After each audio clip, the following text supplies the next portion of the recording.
Hello, আসসালামু আলাইকুম everyone. আজকে আমরা নতুন যে মানে সেকেন্ড পার্ট নিয়ে আলোচনা করব, the power of your subconscious mind বইটার। আপনারা যারা আগের পর্ব দেখেছেন তারা আশা করি রিলেট করতে পারবেন, আর যারা দেখেননি তারা আবার প্রথম পর্ব দেখবেন। জহির ভাই কেমন আছেন? আলহামদুলিল্লাহ ভালো। তুমি কেমন আছো? এই তো আলহামদুলিল্লাহ ভালোই। আর তাহলে আমরা আজকে কি নিয়ে আলোচনা করব এটা একটু দেখে নেই। আমাদের নেক্সট 5টা চ্যাপ্টার হচ্ছে practical techniques in mental healings, 6, আর 7 হচ্ছে the tendency of subconscious in life is life work. Number 8, how to get the results you want. 9 হচ্ছে how to use the power of your subconscious for wealth. And 10, your right to be rich. আচ্ছা, এখন আমরা chapter 6 থেকে আলোচনা একটু করব। প্রেজেন্টেশনটা একটু নিচ্ছি।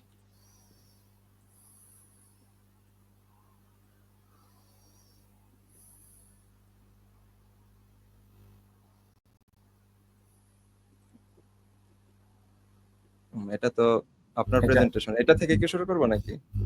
ওকে, আমি স্টার্ট করতে পারি। হ্যাঁ, করেন।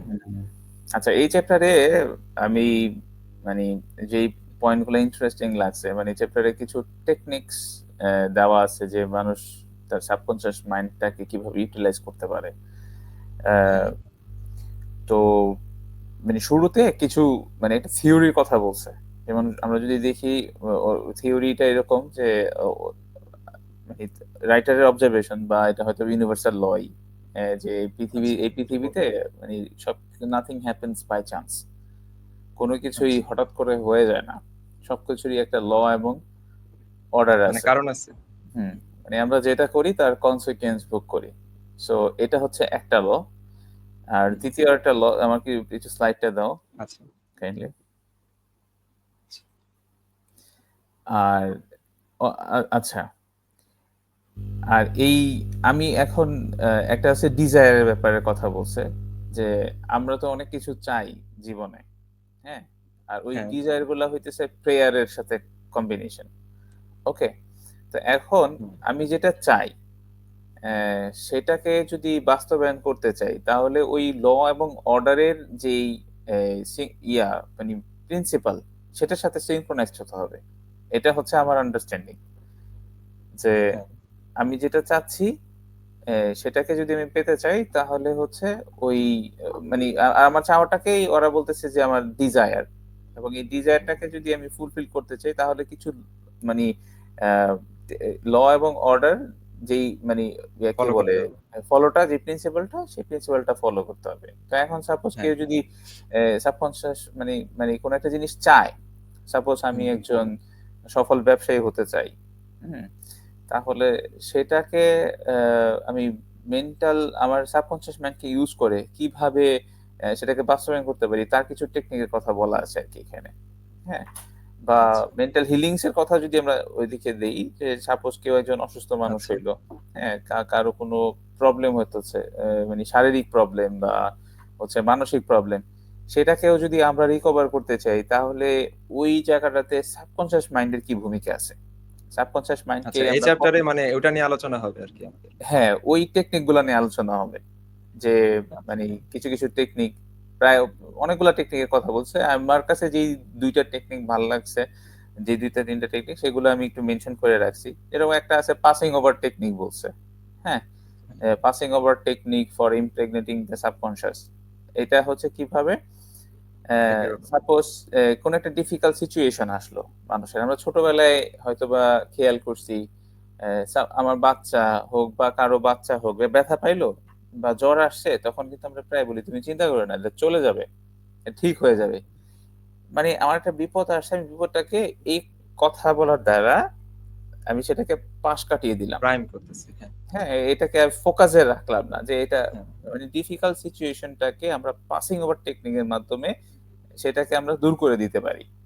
যে আমি যদি বারবার রিমাইন্ড করতে থাকি, সাপোজ আমি একটা কঠিন সমস্যার মধ্যে পড়ছি, আর্থিক সমস্যা হোক, মানসিক সমস্যা হোক, শারীরিক সমস্যা হোক, আমি যদি আমাকে বারবার বলতে থাকি যে এটা চলে যাবে, এই প্রবলেমটা দূর হয়ে যাবে, এই প্রবলেমটা দূর হয়ে যাবে, এটা আলটিমেটলি মানে এই দূর হয়ে দূর যায় হওয়াটা তাড়াতাড়ি হয়ে যায়। তাড়াতাড়ি। It has an impact on that. এবং মেন্টাল হিলিং এর সাথে এটা আরো বেশি কানেক্টেড। মানে শারীরিক অসুস্থতার কথা, সাপোজ আমার শরীরে একটা ব্যথা হয়েছে, ওন্ড হয়েছে, হ্যাঁ, তো আমি যখন এটাকে ফার্মলি বিলিভ করি, এবং বিলিভ করার প্রসেসে বলতেছে, বিলিভ তো আসলে ওই মানে এই যে বলা বারবার যে না এটা ওই ব্যথাটা ঠিক হয়ে যাবে। তুমি কিন্তু গত সপ্তাহে বলছিলাও, হ্যাঁ, তোমার এক স্টুডেন্টের কথা, যার হ্যাঁ, হয়েছে গালে স্কার পড়ছিল একটা, সে হ্যাঁ, সে এটাকে বলছে যে চলে যাবে। তো এই যে চলে মেসেজটা যাবে। দেওয়া, হ্যাঁ, সেটা কিন্তু ওইভাবে চলেও গেছে। আর যদি মেসেজটা হ্যাঁ, উল্টা হতো যে হয়তোবা যাবে না, হুম, হ্যাঁ, তাহলে সেটা হিল হওয়াটা টাফ হয়ে প্রভাবটা যেত। উল্টাও পড়তে পারতো। হ্যাঁ, মানে উল্টোও ওটা পড়তে নাও পারে। যেতে পারতো বা দেরি হতে পারতো এরকম কিছু। সো এই কনভিকশনের মানে এই যে এটাকে বলে পাসিং ওভার টেকনিক। যাই হোক, ওই পাসিং হুম, ওভার টেকনিকটা আমরা তৈরি, মানে পাসিং ওভার টেকনিকটা ফলো করে বলে বলে আমরা সাবকনসিয়াস মাইন্ডকে এভাবে রিচ করতে পারি, ট্রেন করবো। ট্রেন হ্যাঁ, করতে রিচ পারি। করতে হবে। হুম। তাহলে আর কোনো টেকনিক বলবেন নাকি? আমি একটু দেখাবো। তুমি একটু শুরু করো, আমি পরবর্তীতে আরো ২টা টেকনিকের কথা একটু বলবো। আচ্ছা, তাহলে দেখি আমাদের স্লাইডটা। হ্যাঁ, তো এখানে যেটা দেখতেছি আমরা যে আমি একটা স্ক্রিন, হ্যাঁ, এখানে আমরা দেখতে পারতেছি যে আমাদের মানে ভিজুয়ালাইজেশনের যে বিষয়টা, যে the builder visualises the type of building he wants. মানে একজন বিল্ডার যে আর্কিটেক্ট থাকে একটা বিল্ডিং এর, সে কিন্তু প্রথমে ভিজুয়ালাইজ করে যে কি তৈরি করবে সে। হ্যাঁ, হুম, এরপরে সে যেটা মানে ওই ডিজাইনটাকে কমপ্লিট করতে মানে করে, তার ইমেজারি যেটা থাকে, তার চিন্তা, মানে সেটা প্রথমে ওটা আগে চিন্তা করে নেয়, নাহলে কিন্তু বিল্ডিংটা আমরা মানে সুন্দর পাবো না। যদি মনের ইচ্ছা মতো আমরা করতে থাকি, মানে কোনো নকশা না করে যদি করতে থাকি, তাহলে সুন্দর হবে না। অনেক জায়গায় আমাদের এমন আছে যে মাপে ভুল হইতে পারে। এটাই হুম। বলছে যে আমরা যদি ওইরকম একজন বিল্ডারের মতো ভিজুয়ালাইজ করি, তাহলে আমাদের জীবনটাও একটা সুন্দর বিল্ডিং এর মতো পরিণত হতে পারে। মানে এটা হচ্ছে যে ভিজুয়ালাইজেশন টেকনিক। এই টেকনিকটা আমার ভালো হ্যাঁ, লাগছে। ভিজুয়ালাইজেশন। এই হ্যাঁ, টেকনিকের থ্রুতে মানে ওই তুমি যেটা বললা যে একজন ডিজাইনারের সাথে আমরা ভিজুয়ালাইজেশন টা মিল করাতে পারি। যে একজন ডিজাইন আর্কিটেকচার, সে হ্যাঁ, যদি একটা বিল্ডিং বানায়, হ্যাঁ, হুম, ডেফিনিটলি সে সেটাকে আগে কিন্তু গ্রাফে, পেপারে বা এখন তো নতুন সফটওয়্যার হইছে, অটোক্যাড সফটওয়্যার, হ্যাঁ, সফটওয়্যারের মাধ্যমে 3D র একটা ভিজুয়ালাইজেশন ক্রিয়েট করে যে এটা কিরকম হবে। হ্যাঁ, হুম, একটা মেন্টাল পিকচার ক্রিয়েট করে। হ্যাঁ? তো মেন্টাল পিকচারটা ক্রিয়েট করার পরে সে তারপরে ওইটা এবং ভিজুয়ালাইজেশন করার সময় তো এরকম না, সেটার প্রত্যেকটা মেজারমেন্টও দিতে হয় কিন্তু। জানালাটা হ্যাঁ, কিরকম হবে, কোনটা কয় ইঞ্চি হবে, কোন জায়গায় ফ্ল হয়, সেই ফ্ল গুলো কিন্তু সে ভিজুয়ালি ঠিক করে। হ্যাঁ? অন হ্যাঁ, পেপারে সেটা ঠিক করে তারপরে ওইটাকে একটা শেপে নিয়ে আসে।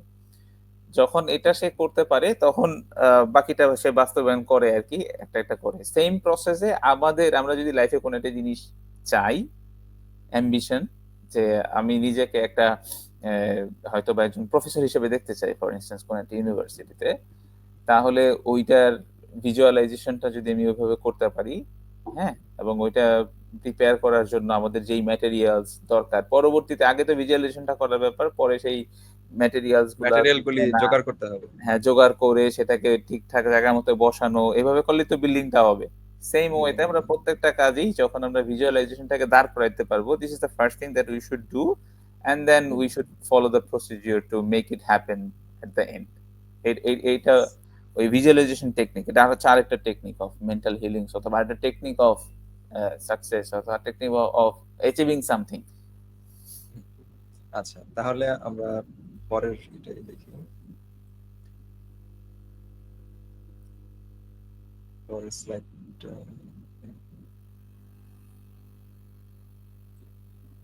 আচ্ছা, পরের স্লাইডে আমরা দেখতে পারতেছি যে মানে থ্যাঙ্কফুল হার্ট যেটা সব সময় ক্রিয়েটিভ ফোর্সের মানে সাথে থাকে। অর্থাৎ যে থ্যাঙ্কফুল থাকে, যে মানুষটা মানে হুম, কেউ কারো আহ, কেউ যদি ওই মানুষটাকে হেল্প করে, তাহলে সে থ্যাংক ইউ দেয় বা হুম, ধন্যবাদ জানায়। ওইরকম মানুষরা সবসময় ক্রিয়েটিভ থাকে, মানে ক্রিয়েটিভ ফোর্স তাদের ভিতরে থাকে। হয়তো ক্রিয়েটিভ নাও হতে পারে, তবে ফোর্সটা তাদের ভিতরে মানে কি বলে, ইনগ্রেইনড থাকে।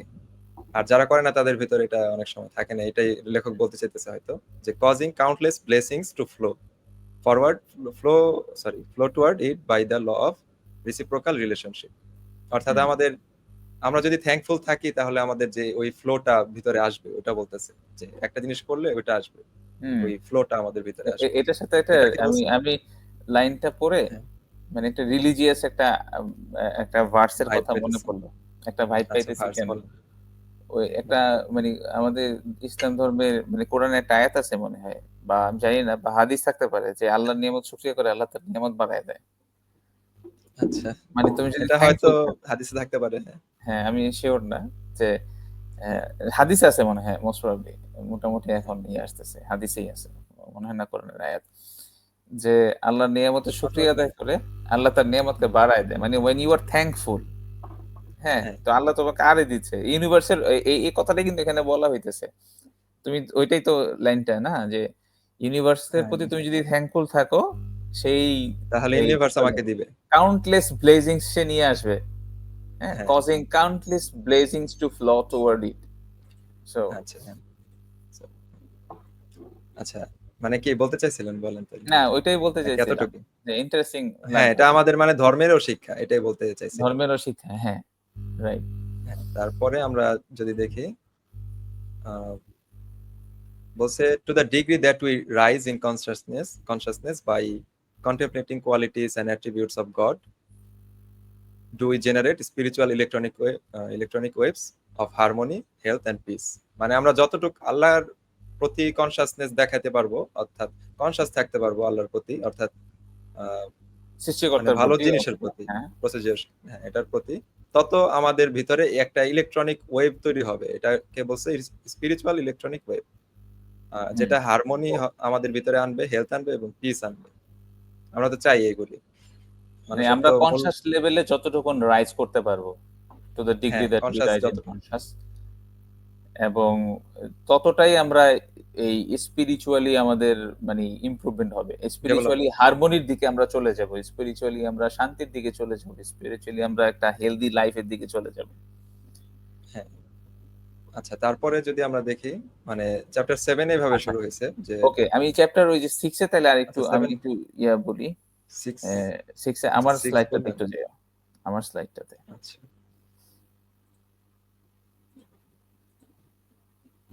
সো যেহেতু মানে অনেকগুলো টেকনিক্স এর কথা যে হেডিংটাই দেওয়া আছে চ্যাপ্টারে যে অনেকগুলো টেকনিক্স এর কথা বলা আছে। সো অলরেডি আমরা পাসিং ওভার টেকনিকের ব্যাপারে কথা বললাম। আরেকটা হচ্ছে ভিজুয়ালাইজেশন টেকনিক। ওকে? হ্যাঁ, তো আম আরেকটা এই এই ও আচ্ছা ভিজুয়ালাইজেশন টেকনিকের সাথে রাইটার আরেকটা টেকনিকের কথা বলছে যেটা আরেকটু অ্যাডভান্স। সেটা হচ্ছে হুম, মেন্টাল মুভি টেকনিক। হ্যাঁ? হ্যাঁ, এটা কি? আ ভিজুয়ালাইজেশন টেকনিক হচ্ছে স্টিল পিকচারটাকে আমি ভিজুয়ালাইজ করতে পারতেছি। হ্যাঁ? হুম, আর মেন্টাল মুভি টেকনিকে যেটা হয়, এটা হয়তোবা আমরা লাস্ট ক্লাসে মানে সরি ক্লাস তো না, লাস্ট সমস্যা আলোচনায় নেই। লাস্ট পডকাস্টে আমরা আলোচনা করছিলাম যে মেন্টাল মুভি টেকনিক হচ্ছে যে ওই থ্রিলটা নেওয়া। সাপোজ ওই যে বাড়িটা বানাইলেন, ওই বাড়িটা একটা তো হচ্ছে 3D তে ডিজাইন করা আরেকটা হুম, সেকেন্ড স্টেপ হচ্ছে বাড়িটা বানাইয়া ওই অ্যা বাড়িতে বারান্দায় বইসা হয়তোবা আমি চিন্তা করতেছি আমি চা খাচ্ছি। And how does it feel? হ্যাঁ, আমি একজন প্রফেসর হওয়ার চিন্তা করলাম। এটা মেন্টালি আমি পিকচার করলাম যে আমি এটা কোনো ইউনিভার্সিটিতে ক্লাস করাচ্ছি, অ্যা করতেছি। আরেকটা হইতেছে যে না আমি ওইখানে ওই ক্লাসে গিয়ে ক্লাসের কনটেন্ট প্রেজেন্ট করতেছি। এই অবস্থায় নিয়ে যাওয়া। সো এটা হুম, হচ্ছে আরেকটু আমার কাছে মনে হয়েছে যে অ্যাডভান্সড লেভেল অফ থিংকিং। আর তুমি তো মাশাআল্লাহ ওই ওই সময় আরেকটা বলছিলা। না যদিও এটা না, এটা কোনটা? মেন্টাল মুভির সাথে কানেক্টেড না, সরি। তুমি পাস্ট টেন্স এ চিন্তা করতে বলছিলা। ও এটা হ্যাঁ, এটা একটু অন্য কনটেক্সটে। এনিওয়েজ তো ভিজুয়ালাইজেশন এবং মেন্টাল মুভি টেকনিকের ভিতরে ২ টা যে মেন্টাল মুভি টেকনিকটা আরো বেশি আমার কাছে মনে হয়েছে ফোর্সফুল। হ্যাঁ, এটা যারা করতে পারে তাদের জন্য ওই জিনিসটা ঘটা আরো সহজ হয়ে যায়। ওকে? আচ্ছা, মেন্টাল মুভি বলতে আপনি কি মানে এটা বোঝাতে চাইতেছেন যে মুভিতে যেমন আমরা এ টু জেড একটা কাহিনীর মতো বা একটা ঘটনা থাকে এটা দেখি। তাহলে আমাদের মানে ভিজুয়ালাইজ যদি যখন আমরা করি তখন আমরা মূলত একটা এন্ড গেম বা এন্ড গোল হুম, ওইটার দিকে তাকাই। আর মেন্টাল মুভিটা হলো মানে ফার্স্ট টু লাস্ট এই হ্যাঁ। প্রসেসটা। ওটার এবং কথা ওই বলতেছেন। প্রসেসটাতে হ্যাঁ, কি, কি এক্টিভিটিস হইতেছে you are probably mentally doing it. আচ্ছা, হ্যাঁ, ঠিক সেটাই। আছে? মানে একটা লেভেল অফ এনগেজমেন্ট বেশি থাকে। হ্যাঁ, অথবা মেন্টাল লেভেলে ওই যে হয়তোবা আমি বললাম একজন প্রফেসর সে লেকচার দিচ্ছে on a particular topic. Say visual করতেছে সেটা হয়তোবা ২ মিনিট ৪ মিনিটের জন্য। সো ওইটা একটা লেভেল অফ অ্যাডভান্স লেভেল আরকি। আর তারপরে আরেকটা টেকনিকের কথা বলতে হচ্ছে যে ওই বৌডিয়ান টেকনিক, উনি একজন আপনারটা দিব প্রফেসর। নাকি স্লাইডটা? হ্যাঁ, স্লাইডটা একটু দেখাইতে পারো, আমি জাস্ট নামটা একটু কনফার্ম করে নিই, টেকনিকটা আমার মনে হ্যাঁ, আছে। এই যে বাউডোইন টেকনিক, আমি জানি না প্রোনাউন্সিয়েশনটা হয়তো বা ঠিক না হতে পারে। এটা আর স্লিপিং টেকনিক দুইটা প্রায় সেমই। আমি মানে মেজর কোনো ডিফারেন্স আমি আন্দাজ আজ করতে পারি নাই। বাট ওই আচ্ছা। প্রফেসর সাহেব উনি যেটা আবিষ্কার করছেন যে আমাদের সাবকনসিয়াস মাইন্ডটা স্লিপি ড্রাউজি স্টেটে, হ্যাঁ, খুব কমান্ড নিতে পারে। মানে ওকে যেভাবে বলা হয় কনসিয়াসলি সে ওইটাকে ইন্টিগ্রেট করে নেয় বা ইমপ্রেগনেন্ট করা যায় সাবকনসিয়াস মাইন্ডকে। কারণ আমাদের মূল সব টার্গেট, ওই সময় বেশি অ্যাক্টিভ থাকে আর কি। মূল টার্গেটটা হচ্ছে সাবকনসিয়াস মাইন্ডে কোনো একটা প্রোগ্রামিং করে দেওয়া। করে দেন।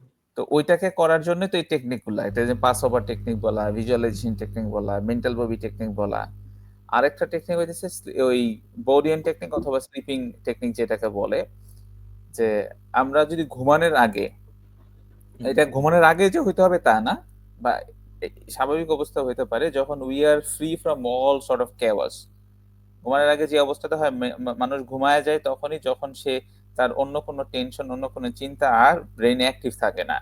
তো ওই স্টেটটা যদি আমি ক্রিয়েট করি, ওই স্টেটটা ক্রিয়েট করার সময় ঘুমানোর আগ মুহূর্তে অথবা যদি আমি নাও ঘুমাই, মেডিটেশনের হুম। থ্রুতে ওই স্টেটটাতে নিয়ে যাই এবং ওই সময় গিয়ে আমি বলি যে I want this to happen in my life, it happens. মানে এটা খুবই ইফেক্টিভ একটা টেকনিক আমার কাছে মনে হয়েছে, এবং আমার কাছে এটা ভালো লাগছে, কিছুটা রিলেট করতে পারছি হয়তো বা।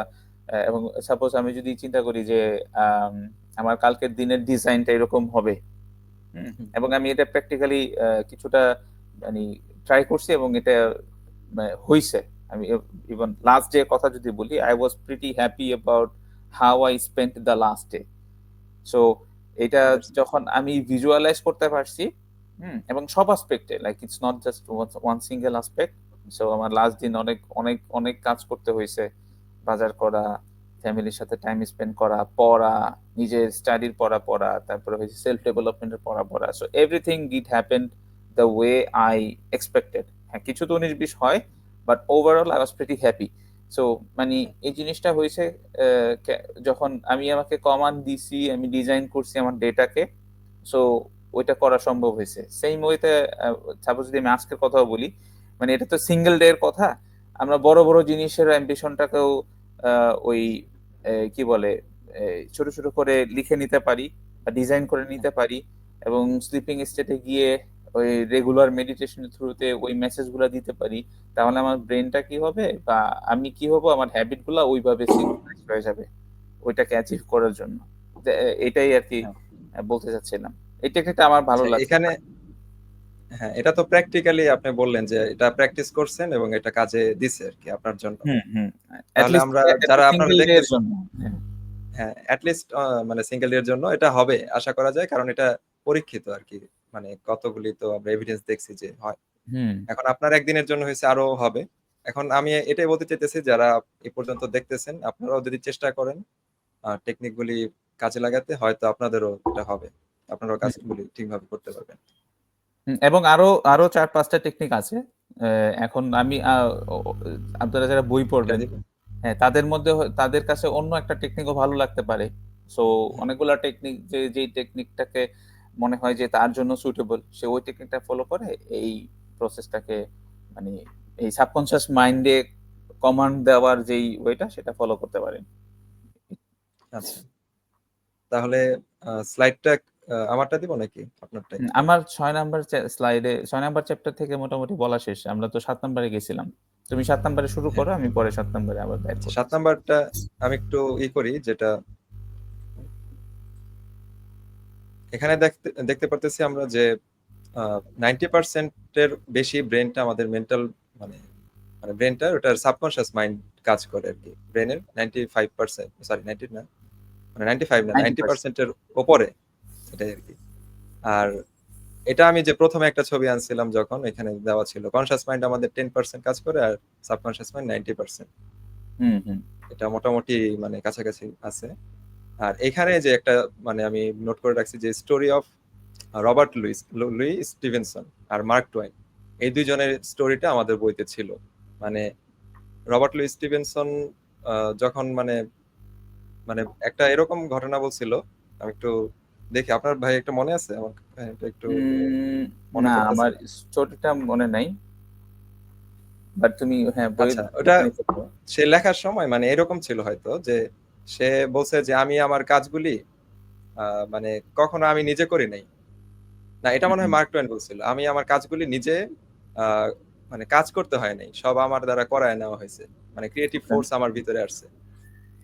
আচ্ছা, এটা মনে ইন্টারেস্টিং। হয় মার্ক টুয়েনের কথা ছিল। আর স্টিভেন লুই মানে রবার্ট লুই স্টিভেনসন যেটা ডক্টর জেকিল ও মিস্টার অ্যান্ড মিস্টার হাইড এই বইটার লেখক, সে বলছিল যে উম, আমি এইটা আর কি কি জানি মানে মেন্টাল যেই সাবকনশিয়াস মাইন্ডের যে ব্যবহারটা, এটা আমি আর কি প্র্যাকটিস করি এবং এটা চেয়ে নেই, মানে আমার যত লেখা হয়েছে এগুলি মূলত এটার দ্বারা হয়েছে। মানে দুইজনই এটাকে অ্যাট্রিবিউট করছে। মানে আমি ওকে, পুরোপুরি হুবহু যদি কাহিনীটার নাম মনে থাকে, মানে পুরো মনে নেই, কিন্তু এরকমই ছিল, সাবকনশিয়াস মাইন্ড দ্বারা তারা মানে মূলত লিখতে পারছে। ওকে, লেখক দুইজনই লেখক আচ্ছা, মানে বলছে ওনারা যে ক্রিয়েটিভ। হুম, হ্যাঁ, মূল ইয়াটা ছিল মানে যে তাদের ওনারা ক্রিয়েটিভিটিটা। সাবকনশিয়াস, ওনাদের ক্রিয়েটিভিটি ডিপেন্ড করতো ওনাদের সাবকনশিয়াস মাইন্ডের উপরে, এটা মোটামুটি এগ্রি করছে আর কি, ওই দুইটা রেফারেন্স তুলে হ্যাঁ, হ্যাঁ, রাইটার এই জিনিসটাকে বলতে চাইছেন। আমার হ্যাঁ, কাছে এই এটা চ্যাপ্টারটা খুব ভালো লাগছে, এই চ্যাপ্টারে কিছু জিনিস আমিও পয়েন্ট আউট করে রাখছি, অলরেডি তুমি একটা পয়েন্ট ইয়া করছো। এই মানে হেডিংটা, এই চ্যাপ্টারের টাইটেলটা হইতেছে the tendency of subconscious is life work. হ্যাঁ, মানে আমাদের যে সাবকনশিয়াস মাইন্ডটা আছে না, সেটাই হচ্ছে জীবনমুখী। আমার আমার স্লাইডটাতে একটু হ্যাঁ, কাইন্ডলি দিবা। আপনার স্লাইড। আচ্ছা। মানে আমাদের যে সাবকনশিয়াস মাইন্ডের যে টেন্ডেন্সি, সেটাই হচ্ছে জীবনমুখী। হুম, জীবনমুখী বলতে যেটা আমি বুঝি যে পজিটিভ, জীবনে ভালো কিছু করতে হবে, আমরা ভালো কিছু চাই, ঠিক আছে? হ্যাঁ, তো সাবকনসিয়াসলি আমরা এটাই বিল্ড, এবং দেখবেন এই কারণেই আহ, যে আমরা প্রায় কিন্তু সফল হইতে চাই, ভালো একজন মানুষ হইতে চাই। এটা কিন্তু প্রত্যেকটা মানুষের ক্ষেত্রেই হয়তো বা সত্য। আমি মানে কেউ যদি খারাপও হয়, সাপোজ কেউ একজন আহ, অসৎ মানুষ, তারপরেও তার ভিতরে একটা টেন্ডেন্সি থাকে, সে হতে পারে না, সেটা ডিফারেন্ট।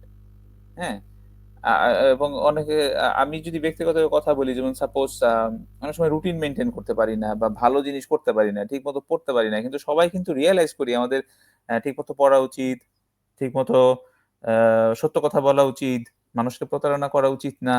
মানুষ কেন করে? Every single human being has that tendency. হ্যাঁ, হুম, কিন্তু আমি এই জিনিসটা করি, আবার হয়তো বা পরক্ষণেই ঝগড়াঝাটি করতেছি, পরক্ষণেই সিচুয়েশনের কারণে অসৎ কাজে লিপ্ত হয়ে যেতেছি। কিন্তু এটা আমাদের সাবকনসিয়াস মাইন্ডের টেন্ডেন্সি না। আমরা এই হ্যাঁ, যে কাজগুলা করি, অসততা, আমরা যেই মানে কি বলে প্রোক্রাস্টিনেশন করি, আমরা যে অলস হয়ে যাই, এগুলো হচ্ছে আমাদের সাবকনসিয়াস মাইন্ডের এগেনস্টে। ইন্টারেস্টিং একটা হ্যাঁ, শিক্ষা। তো সাবকনসিয়াস মাইন্ড হচ্ছে টেন্ডেন্সি হচ্ছে পজিটিভ, এ কারণে আমরা চাই না সকালবেলা উঠতে হবে। এই জন্য আমরা এখন এখানে একটা শিখার ব্যাপার আছে। তো যেহেতু এটা আমি এবং তুমি যেটা বললা যে সাবকনসিয়াস মাইন্ড হচ্ছে আমাদের মাইন্ডের 90% বিল করে, হুম, কনসিয়াস মাইন্ড মাত্র 10%। তার মানে আমরা আমরা যা, সেটা কিন্তু আমাদের সাবকনসিয়াস মাইন্ডের উপরে ডিপেন্ড করতেছে। এবং হ্যাঁ, আমরা সাবকনসিয়াসলি চাইতেছি জীবনমুখী হয়। এখন আমরা যদি জীবনমুখী না হই, তাহলে কিন্তু আমরা কষ্টে থাকবো। কথাটা বুঝতে হ্যাঁ, পারছো? হ্যাঁ, হ্যাঁ, যেহেতু ওর কারণ আমাদের টেন্ডেন্সি মানে টেন্ডেন্সিটাই ওরকম, যদি আমরা টেন্ডেন্সি ভালো কাজ লাইফ না ওয়ার্ক। করি তাহলে হ্যাঁ, লাইফ তাইলে ওয়ার্ক। আমি যদি ওইটা না করি, আমি যদি অলসতা দূর না করি, আমি যদি অসৎ থাকি, হ্যাঁ? আ আ মানে তাইলে আমি আমি কিন্তু ভালো থাকবো না। আমি যদি শো হ্যাঁ, অফ করি, ভালো থাকবো না। আমি যদি প্রাচুর্যের দিকে অযথা ঝুঁকে পড়ি, মানে that becomes the only aim, ঠিক আছে? regardless whatever like I do, তাইলে প্রিন্সিপাল যদি ঠিক না থাকে, এগুলোর প্রত্যেকটা কাজ আমাকে অসুখী করে দিবে।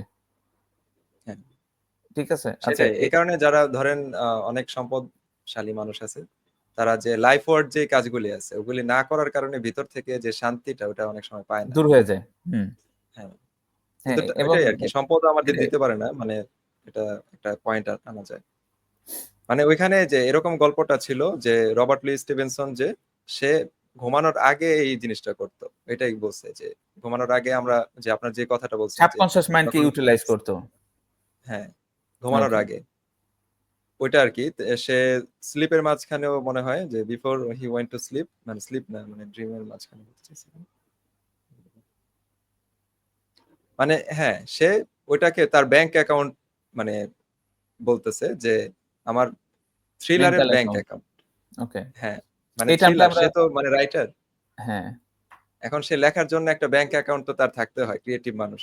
এখন সে ওইটা মানে আল্লাহর কাছ থেকে হোক বা যেভাবে হোক তার ব্রেনকে ট্রেন করার মাধ্যমে এটা পাওয়ারটা নিয়ে নিতেছে, আচ্ছা। ওটা বলতে চাইছে, এটা সুন্দর ছিল। আর মার্ক টোয়েন যেটা বললো যে সে জীবনে কখনো মানে কাজ করে নাই, এটা দিয়ে এটা বোঝাইলো যে তার ভিতরে ক্রিয়েটিভ ফোর্সটা এইভাবে কাজ করছে হুম। যে তার কাজ করতে হয় নাই। ও আচ্ছা, আচ্ছা। হ্যাঁ, আমি ধরতে পারছি এবার। হ্যাঁ, পয়েন্টটা ইন্টারেস্টিং আছে। যে হ্যাঁ আমি সাবকন্সিয়াস যখন আমার প্রোগ্রাম বিল্ড হয়ে যায়, আমরা কিন্তু ওটা অটোমেটিক করি। আর আলোচনা আমরা করছিলাম যে আমরা অটোমেটিক যে হ্যাঁ ফ্লো Facebook স্টেট। স্ক্রল করি। Facebook হ্যাঁ স্ক্রল করি। আমি বলছিলাম যে আমি একদিনে 50 বার Facebook খুঁজছিলাম। সো হ্যাঁ ওইটা কিন্তু মানে আমি করতেছি, অ্যাক্টিভলি করতেছি না। এখানে না করার আমি করতেছি, বাট আমি করতেছি না। দুটার মানে কি? মানে হইতেছে সাবকন্সিয়াসলি এরকম ভাবে ইনগ্রেইনড হয়ে গেছে, I am just automatically programmed to do what I'm doing. So ওই মার্ক টোয়েন হয়তো ওই কথাটাই বলতে চেয়েছে। হোয়াটএভার মানে হয়তোবা কেউ একজন লিখে। সো এটা তার হ্যাবিট হয়ে গেছে। সো তার ওটা মনে হয় না যে সে এটা করতেছে আরকি। এফোর্ট হ্যাঁ লাগতেছে। সেটাই। Yeah. মানে ক্রিয়েটিভ জিনিসটা আমরা এটার সাথে আরেকটা জিনিসের একটু পার্থক্য করলে ভালো হবে, যেমন আমরা হ্যাবিট যেটা ওটা আমরা কিন্তু নিয়মিত একই কাজ বারবার করি, আর ক্রিয়েটিভ কাজটা মূলত কিন্তু একই কাজ বারবার করার না। হুম, হুম। ওটা মূলত ক্রিয়েটিভিটিটা আসে হলো আমি যখন কনসাস থাকবো, যখন থ্যাঙ্কফুল থাকবো, একটু আগে আমরা যেটা দেখছিলাম, ওই সব কাজ করার পরে আমাদের ভিতরে একটা ফোর্স ক্রিয়েট হবে, যেটা একটা স্পিরিচুয়াল ওয়েভ তৈরি করবে, পিস, হারমোনি, ওয়েলথ এগুলির জন্য, ক্রিয়েটিভিটি এগুলির জন্য। হুম। এটা আর তারপরে আমরা যদি স্লাইডে হুম, যাই আমি আমি আমার সাইড থেকে আরো কিছু বলতে চাই। মানে বলবেন। এখানে এই চ্যাপ্টারে আচ্ছা হ্যাঁ, তাহলে আরো হ্যাঁ, কয়েকটা জিনিস আসছিল। সো আচ্ছা মানে যেহেতু 90% আমাদের আ এই মেন্টাল লাইফটা হচ্ছে সাবকন্সিয়াস এর সাথে কানেকশন। তো হ্যাঁ আমরা যদি ফেইল করি, এটার মানে হতেছে আমরা সাবকন্সিয়াস মাইন্ডটাকে ইউটিলাইজ করতে পারতেছি না। আচ্ছা ঠিক আচ্ছা আছে? সো দেখবেন এটা হ্যাঁ। এটা স্টেটমেন্ট ছিল। হ্যাঁ, আরো কিছু ইয়াতা হইতেছে যে এ এটা আমাদের অলরেডি বডি বলা চেঞ্জ আছে হয়ে যায় ওটা যে নাকি? হ্যাঁ, না আমি একটা ইন্টারেস্টিং মানে একটু সায়েন্টিফিক এ যে টার্ম ইউজ করতে চাইতেছি। সেগুলো হইতেছে যে আম এই সাবকন্সিয়াস মাইন্ডটা কোন সিস্টেমের উপর ডেভেলপ করে। যেমন আমাদের ২ টা সিস্টেম আছে বডিতে। একটা হচ্ছে নিউরোলজিক্যাল, একটা হয়তোবা হুম সাইকোলজিক্যাল। নিউরোলজিক্যাল যে সিস্টেমটা, এইটার সেন্ট্রাল বডি হইছে ব্রেইন। হুম ওকে? যেটা নার্ভাস সিস্টেমের সাথে হ্যাঁ কানেক্টেড। সেটা ওই যে সেরেব্রাল সিস্টেম বলতেছে। আরেকটা হ্যাঁ আছে সিম্প্যাথেটিক সিস্টেম। তো সিম্প্যাথেটিক সিস্টেমের যেই অ্যা সেন্ট্রাল জায়গা সেটা হচ্ছে অ্যাবডোমিনাল ব্রেইন। সেটা আমাদের ব্রেইনে না। মানে এটা একটা ইন্টারেস্টিং জিনিস লাগলো। আমরা প্রায় কিন্তু কথার সময় বলি যেমন পেটের মধ্যে কিরকম যেন অনুভূতি হচ্ছে। মানে আচ্ছা পেটে গুড়মুড় করতেছে, সায় দিচ্ছে না। মানে যখন একটা এই সাপোজ কিছু একটা খারাপ জিনিস ঘটতে যায়, তখন আমরা অনেকেই বলি যে আমার পেটে ভাল লাগতেছে না। So how does it even make sense? পেটের তো ভালো লাগার কিছু নাই। বাট এই বইতে আমি একটা জিনিস আরকি দেখলাম। There is something called abdominal brain. আচ্ছা ঠিক আছে? এবং abdominal ব্রেইনটা আমাদের এটা হচ্ছে ইনভলান্টারি নার্ভাস সিস্টেমের সাথে কানেক্টেড। যে এই সিস্টেমের উপরে আমাদের কোনো হাত নাই। এবং এটাকে সেরেব্রোস্পাইনাল সিস্টেম বলতেছে না। এটা সিম্প্যাথেটিক সিস্টেমের সাথে কানেক্টেড। এবং ওরা কিছু বলছে যে একটা সোলার প্লেক্সাস আছে হয়তোবা অ্যাবডোমিনাল কোনো একটা জায়গা যেখানে একটা গ্যাংলিয়নিক ম্যাস আছে। এটা কিভাবে তৈরি আমি জানি না। যেমন আমরা যেরকম বুঝি ব্রেইনের ভিতরে অনেকগুলা নিউরন একসাথে মানে পুরা নার্ভাস সিস্টেমটা হচ্ছে নিউরনের সাথে কানেক্টেড, তাই না? হুম তো নিউরন গুলা গিয়ে আমার পুরা মানে ব্রেইন থেকে শুরু হয়ে তো সবই তো নিউরন দিয়ে ভরা। সো হ্যাঁ এই অ্যা এখন এই নিউরন এই যে সেরেব্রাল নার্ভাস সিস্টেম সেটা হচ্ছে আমাদের 5 সেন্সের সাথে কানেক্টেড। যে আমার ব্যথা লাগলো, শরীরে একটা আঘাত লাগলো, সেটার আমি সেন্স পাইলাম, সেই অনুযায়ী রিঅ্যাক্ট করলাম। চোখ দিয়ে কিছু দেখলাম, কোন একটা ঘ্রাণ নিলাম। সেগুলার যে ইনফরমেশন, সেগুলার যেই অ্যা এগুলা রিজার্ভ করতেছে আমার হচ্ছে ব্রেইন। কিন্তু এটা সেরেব্রাল মানে ফাংশনের সেরেব্রাস বিষয়, হ্যাঁ, সেরেব্রাল সিস্টেমের বিষয়। স্পাইনাল সিস্টেমের বিষয়। আর যেটা সিম্প্যাথেটিক সিস্টেম, সেটা হচ্ছে আমার অ্যাবডোমিনাল। হ্যাঁ, ইমোশনের সাথে কানেক্টেড। ওই অ্যাবডোমিনাল ব্রেইনের সাথে কানেক্টেড। সো হ্যাঁ, এটার কাছে আমার ইন্টারেস্টিং লাগছে, কিন্তু আমরা প্রায় ওই হয়তোবা সায়েন্টিফিক ওয়েতে না। আমরা কিন্তু আমাদের মতো করে বলি যে আমার পেটে গুড়মুড় করতেছে। মানে অনেক সময় আসনে একটা ব্যাপার আসছে যে এটা খারাপ কিছু হইতে পারে। পেটে সায় দিতেছে না। বা একটা অ অন্যরকম অনুভূতি হইতেছে। নার্ভাস খুব বুঝতে বেশি হয়ে পারছি। গেলে, হ্যাঁ? অনেক সময় পেটের মধ্যে কিরকম যেন লাগে। সো এটা আরকি হ্যাঁ, হ্যাঁ, খুব ভাল লাগলো মানে এই জিনিসটা যে অ্যাবডোমিনাল ব্রেইন বলতে একটা কথা আছে। কথা যেটা আছে। আর এটার আরেকটা মানে কি বলে? আ ফ্রেজ আছে যেটাকে বলে গাট ফিলিং। মানে গাট এক্সাক্টলি ফিলিং। হ্যাঁ। পেটে এ আমার যে ফিলিংটা আসতেছে ওটাকে বলে মানে গাট মানে গাট পেট। ফিলিং। হ্যাঁ। হ্যাঁ, মানে আমি ব্রেইন দিয়ে চিন্তা করার পরে একটা চিন্তা মানে আমি কুল কিনারা করতে পারতেছি না, ডিসাইড করতে পারতেছি না। তখন আমাদের মানে গাট ফিলিং এ যেতে হয়। হুম। ওটা। তো ওইটা সাবকন্সিয়াস মাইন্ড এর হেড বলা যাইতে পারে। হ্যাঁ, গাট ফিলিং হ্যাঁ, কিন্তু এই আসলেই অনেক ইম্পোর্টেন্ট। বাট এটাকে আমরা যদি আরেকটু হুম, গাট ফিলিংটা হইতেছে হয়তোবা সবার একাডেমিক পর্যায়ে গাট ফিলিংটা অত প্রাধান্য পায় না। হ্যাঁ, তখন ইনটিউশন বলে আমরা। যেমন আমি প্রায় বলছি এ ওই যে হ্যাঁ, রকমারির ইনটুইশন আ বলে। এটা ইনটিউশন বলে। রকমারির যে চেয়ারম্যান মাহমুদুল হাসান সোহাগ ভাই, এবং উনি নিজেও হ্যাঁ, বলছেন যে উনি ইনটিউশন এর উপরে খুব বেশি রিলাই করেন ডিসিশন মেকিং এর ক্ষেত্রে। সো আচ্ছা, এমন না যে ইনটিউশনটা এই কি বলে, এখন ইনটিউশনটা কতটুকুন পজিটিভ আ ইমপ্যাক্ট ফেলতে পারে এটাও ডিপেন্ড করে যে আমি আসলে এই কনশাসলি কতটুকুন এই ক্যালকুলেশন করতেছি, কনশাস মাইন্ডের উপর কতটুকু বিহেভ করতেছি। হ্যাঁ? হুম, কারণ সাবকন্সিয়াস মাইন্ড আমাকে ওই ভালো দিকে নিয়ে যাবে তখনই যখন আমি সাবকন্সিয়াস মাইন্ডটাকে ইউটিলাইজ করব। তখন সাবকন্সিয়াস মাইন্ডের যে ডিসিশন মেকিং হবে যদিও সেটা আমি কনশাসলি জানি না, ইনটুইশনালি আমি ফিল করি, but still depends on subconscious mind, সেটা তো আমরা ১ম দিকে আলোচনাগুলো আমরা বলছিও। সো হ্যাঁ। এ মানে তাহলে কি একটু ডিপ লাগতে পারে। আমি জানি না না সব ডিপ ক্লিয়ার করতে পারলাম কিনা।